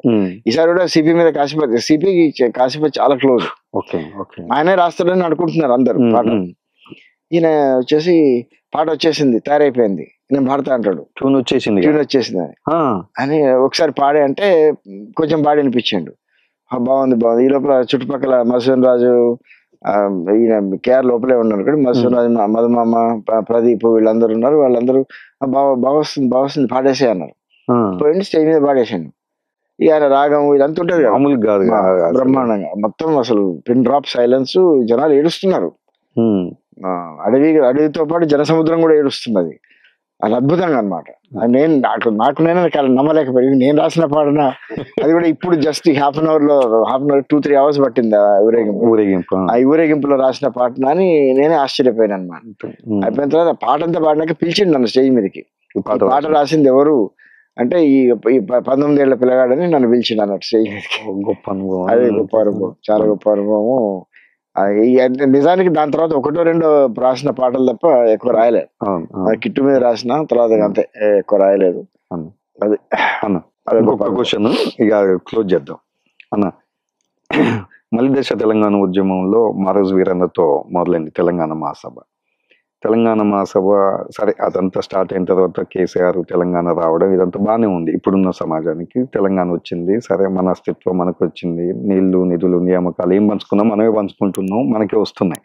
సరే ఇదంతా పక్కన పెడితే సమస్త రంగాల్లో అన్ని ఆధిపత్యాల నుంచి వెళ్ళి తెలంగాణ విముక్తి. ఒక తెలంగాణ సినిమా నుంచి వెళ్ళి విముక్తి కాలేదు. తెలంగాణ సినిమాను ఏర్పాటు చేయకపోవడానికి కారణం ఏంటి? మీరు అట్లాగే మీరు కూడా తెలంగాణ ఉద్యమంలో తెలంగాణ డెవలప్మెంట్ ఫోరం, తర్వాత తేనా పేరు మీద, ఎన్ఆర్ అసోసియేషన్ మీద మీరు తెలంగాణ కోసం ఇక్కడ మేము ఎంత పోరాటం చేసామో అంతకు రెట్టింపులు మీరు ఎన్ఆర్ఐలుగా మీరు అక్కడ అమెరికాలో చాలా పెద్ద పోరాటం చేశారు. మీరు మనసు గంటలలో ఇప్పటికీ ఆ ఫోటోలు మాకు జ్ఞాపకాలుగా మిగులుస్తూ ఉంటాయి, మీ ఉద్యమ నిబద్ధత కొలమానాలుగా మిగులుతూ ఉంటాయి. ఇంత పోరాటం చేసిన తర్వాత ఎక్కడైతే వివక్షతను తొక్కివేయబడ్డదో, ఏ సామాజిక రంగం, ఏ సాంస్కృతిక రంగం ఈ తెలంగాణ సమాజం మీద దాడి చేసిందో, ఆ సాంస్కృతిక రంగాన్ని ఇప్పటికీ విడగొట్టకపోవడానికి కారణం ఏంటిది? అంటే తెలంగాణ సినిమా తెలంగాణ సమాజానికి అవసరం ఉందా లేదా? తెలంగాణ సినిమా తప్పకుండా తెలంగాణ సమాజానికి అవసరము. అప్పుడు దాని గురించి కూడా చాలా మాట్లాడాం. నిజానికి ఎట్లా తెలుగు సినిమాలో తెలంగాణ ప్రజలు సెకండ్ రేట్ సిటిజన్స్ గా చూపించడము, వాళ్ళని వివక్షతో చూపించడం, ఇవన్నీ మనకి తెలుగు సినిమాలో నడుస్తూనే ఉన్నాయి. ఇప్పటికి కూడా అది నడుస్తూనే ఉన్నది. ఆ తెలంగాణకి తెలుగు సినిమాలో తెలంగాణ స్వభావము, తెలంగాణ రాజకీయాలు, లేకపోతే తెలంగాణ అస్తిత్వం రావాల్సిన అవసరం ఉందని చాలా బలంగా నమ్ముతూ ఉన్నా. దానికి ఇప్పటికీ ఏ ప్రభుత్వం కూడా, అటు కేసీఆర్ ప్రభుత్వం కానీ ఇప్పుడు బహుశా రేవంత్ ప్రభుత్వం కానీ దాని పట్ల ఎటువంటి పాలసీ కానీ లేకపోతే ఎటువంటి దృక్పథం కానీ ఉన్నట్టు అనిపించట్లేదు. ఆ దృష్టితో కూడా చూడట్లేదు. ఇప్పుడు ఏమనుకుంటున్నాడు, ఒకటి ఏంటంటే సినిమా డబ్బుతో కూడుకున్న విషయం. కోట్ల ఇప్పుడు ఒక్కొక్క సినిమా 800 కోట్లు, 1000 కోట్లు, 600 కోట్లు, అసలు అవి వింటుంటే ఇక మామూలు వాళ్ళు సినిమాలు తీయలేరు అనే ఒక ఇది ఏర్పడుతుంది. కానీ అప్పటికి కూడా వీటన్నిటిని ఎదుర్కొంటూ చిన్న సినిమా వస్తూ ఉన్నది. కానీ దానిలో ఏంటంటే క్వాలిటీ లేకపోవడం, లేకపోతే దాంట్లో బలం లేకపోవడం, చెప్పాల్సిన విషయాన్ని ఇంకా శక్తివంతంగా చెప్పలేకపోవడం, ఇవన్నీ ఉన్నప్పటికీ మంచి సినిమాలు వస్తూ ఉన్నాయి చిన్న సినిమాల్లో కూడా. అయితే తెలంగాణ గవర్నమెంట్ గానే ఒక సాంస్కృతిక పాలసీని సినిమా పట్ల తీసుకొచ్చి ఈ చిన్న సినిమాల్ని సినిమాలు ముఖ్యంగా 3 జరగాలి. ఒకటి ఫండింగ్ ఏర్పాటు చేయాలి. ఇప్పుడు NFDC లాంటివి ఎట్లాగైతే ఏర్పాటు చేస్తుందో తెలంగాణ ఫిల్మ్ డెవలప్మెంట్ కార్పొరేషన్ తరఫున మంచి సినిమాలకు, మంచి ఔత్సాహికులకు, ముందుకు వచ్చిన వాళ్ళకు ఫండింగ్ ఏర్పాటు చేయడం. రెండోది శిక్షణా తరగతులు. ఇవి చాలా ఇంపార్టెంట్. తెలంగాణకు చాలా బలమైన సాహిత్యం ఉన్నది, చాలా సంపద్వంతమైన సాహిత్యం ఉన్నది. ఆ సాహిత్యం ఇవాళ తెలంగాణ దర్శకులకు తెలియదు, తెలంగాణ సినిమాలు తీసే వాళ్ళకి తెలియదు. ఆ సాహిత్యాన్ని పరిచయం చేస్తూ దాన్ని సినిమాగా ఎట్లా మలచవచ్చు, స్క్రిప్ట్ రైటింగ్ కానీ, స్టోరీ టెల్లింగ్ కానీ, సాంగ్స్ రైటింగ్ కానీ, సినారియో రైటింగ్ కానీ, డైరెక్షన్ కానీ, లేకపోతే ఫోటోగ్రఫీ కానీ, ఎడిటింగ్ కానీ, ఇట్లాంటి వాటిల్లో స్పష్టంగా శిక్షణ ఇస్తూ ఒక కళాశాల ఏర్పాటు చేయాలి, ఉమ్, ఉమ్. ఒక ఇన్స్టిట్యూట్. లేకపోతే ఇప్పటిదాకా ఎస్టాబ్లిష్ అయిన ఈ తెలుగు సినిమా అనే మూసలో. దాన్ని మనం ఎదుర్కోలేం. ఓకే. అదే మూసలో పోతుకుంటాం, దాన్ని ఎదుర్కోలేం. ఎదుర్కోవాలంటే ఒక కొత్త ఏర్పాటు చేయాలి, అది చాలా అవసరం. మూడోది ఏంటంటే ఎవరైతే ఔత్సాహికులు ముందుకు వస్తున్నారో వాళ్ళకి ఈ శిక్షణ ఇస్తూనే, ఇప్పుడు నిజానికి తమిళనాడులో కానీ కేరళలో కానీ ఇండిపెండెంట్ ఫిల్మ్ మూవ్మెంట్ ఉండడం వల్లనే వాళ్ళు అక్కడ మంచి సినిమాలు సాధ్యమవుతుంది. అక్కడ వాళ్ళు శిక్షణ తరగతులు ఇస్తున్నారు, వాళ్ళు పుస్తకాలు రాస్తున్నారు. ఇవాళ తెలుగులోనే శిక్షణ పద్ధతిలో పుస్తకం ఒకటి వచ్చిన నాకు కనబడలేదు. స్క్రిప్ట్ ఎట్లా రాయాలి, లేకపోతే ఒక కథను స్క్రిప్ట్ గా ఎట్లా మార్చాలి, సినారియోస్ ఎట్లా రాసుకోవాలి, స్టోరీ టెల్లింగ్ ఎట్లా చెప్పాలి, డైరెక్షన్ ఎట్లా చేయాలా, అసలు ఎక్కడ మనకు ఆ సాహిత్యం కనబడలేదు. ఏదో కొన్ని 2-3 సినిమాల మీద విమర్శలాగా సినిమాలను పరిచయం చేస్తున్నట్లు వస్తున్నాయి, కానీ టెక్నికల్ బుక్స్ రావట్లేదు. అవి తమిళనాడులో వచ్చినాయి, అట్లాగే కేరళలో కూడా వచ్చినాయి. కేరళలో అయితే ఇండిపెండెంట్ ఫిల్మ్ మూవ్మెంట్ బ్రహ్మాండంగా ఆదూరు గోపాలకృష్ణన్, అరవిందన్ దగ్గర నుంచి స్టార్ట్ అయ్యి ఇవాళ మలయాళం సినిమాలు ప్రపంచవ్యాప్తంగా కూడా అవి చాలా తక్కువ బడ్జెట్ తో తీసినప్పటికీ కూడా ఉత్తమ సినిమాలు ఎందుకు ఉంటున్నాయి అంటే క్వాలిటీ ఉండడం. చెప్పిన కథలో కానీ పద్ధతిలో కంటెంట్ ఫామ్ లో కానీ క్వాలిటీ ఉండడం, అది మన దర్శకులకి. మన వాళ్ళంతా ఇప్పటికీ ఇప్పుడు యూట్యూబ్ లో షార్ట్ ఫిల్మ్స్ చేసేవాళ్ళు, లేకపోతే సినిమాలు చేసేవాళ్ళు ఇప్పటికీ మన తెలుగు సినిమా మూసలోనే ఉన్నారు, కానీ దాని నుంచి బయటపడి తెలంగాణ అస్తిత్వాన్ని వెతుక్కోవాలనే మూసలో లేరు. కొన్ని మంచి సినిమాలు వచ్చినాయి, ఇప్పుడు బలగం వచ్చింది, మల్లేశం వచ్చింది, ఇట్లాంటి మంచి సినిమాలు తెలంగాణ భాషకు సంబంధించి వచ్చినాయి, కానీ తెలంగాణ అస్తిత్వానికి సంబంధించి వచ్చినాయి. కానీ అది ఇంకా బలంగా రావాలి అంటే ఆ శిక్షణ అనేది చాలా అవసరం. అట్లాంటి ఒక కళాశాల కానీ లేకపోతే ఇన్స్టిట్యూట్ కానీ పెట్టి దాన్ని ప్రభుత్వమే దాన్ని పోషించి, లేదా దానికి ఫండింగ్ ఇచ్చి మంచి లెక్చరర్స్ ని, గెస్ట్ లెక్చరర్స్ ని ఇప్పించి ఒకటి సాంస్కృతిక దానిలా చేస్తే కనీసం కొంచెం ముందు పోయే అవకాశం ఉంటుంది. అది నేను అనుకోను. ఎందుకంటే లేకపోతే ఇంకోటి ఏంటంటే తెలంగాణకు ఉన్న ప్రత్యేకత డక్కనీ భాష. ఈ డక్కనీ భాషను మనం ప్రతిబింబించాలి. నిన్న మన మీటింగ్ లో కూడా అదే దాని గురించి, ఆ డక్కనీ భాషను గురించి ప్రతిబింబించాలంటే డక్కనీ సినిమా రావాలి. సో కేవలం తెలుగు సినిమానే అవసరం లేదు, డక్కనీ భాషలో వచ్చినా బాగుంటుంది. కానీ ఆ ప్రయత్నాన్ని ప్రత్యేకంగా ఒక ఉద్యమం లాగా చేయాలి. మన అస్తిత్వం కోసం మనం ఎట్లయితే పోరాడి నీళ్లు నియామకాలు తెచ్చుకున్నాం అనుకున్నామో, అట్లాగే ఆ సాంస్కృతిక అస్తిత్వాన్ని కూడా మనం తెచ్చుకోవాల్సిన అవసరం ఉంటుంది. నారాయణ స్వామి అన్న అదొక తరగని గని, ఓ ఎన్సైక్లోపీడియా. అది ఎంతసేపు ముచ్చట పెట్టుకున్నా అది వడవని ముచ్చట్లాగానే ఉంటుంది ఒక రకంగా చెప్పుకోవాలంటే. కానీ అన్న ఈసారికి ఇక్కడ క్లోజ్ చేసి మళ్ళీ వచ్చినప్పుడు ఈసారి ఒక 2-3 hours పాడ్కాస్ట్ లాగా పెట్టుకుని మనం వర్క్ చేద్దామన్న. థ్యాంక్ యూ అన్న, thank you for your valuable suggestions and valuable interview to the society. ఇది మంచి ఇంటర్వ్యూ అవుతుందని నేను అనుకుంటున్నాను. నేను కూడా మీకు చాలా థ్యాంక్స్ చెప్పుకోవాలి. నిజానికి కళ్ళ మేఘ దగ్గరే ఆగిపోయాము. ఇంకా సందుకా ఉంది, వానస్తుద ఉంది, ఉంది, పదబంధం ఉంది.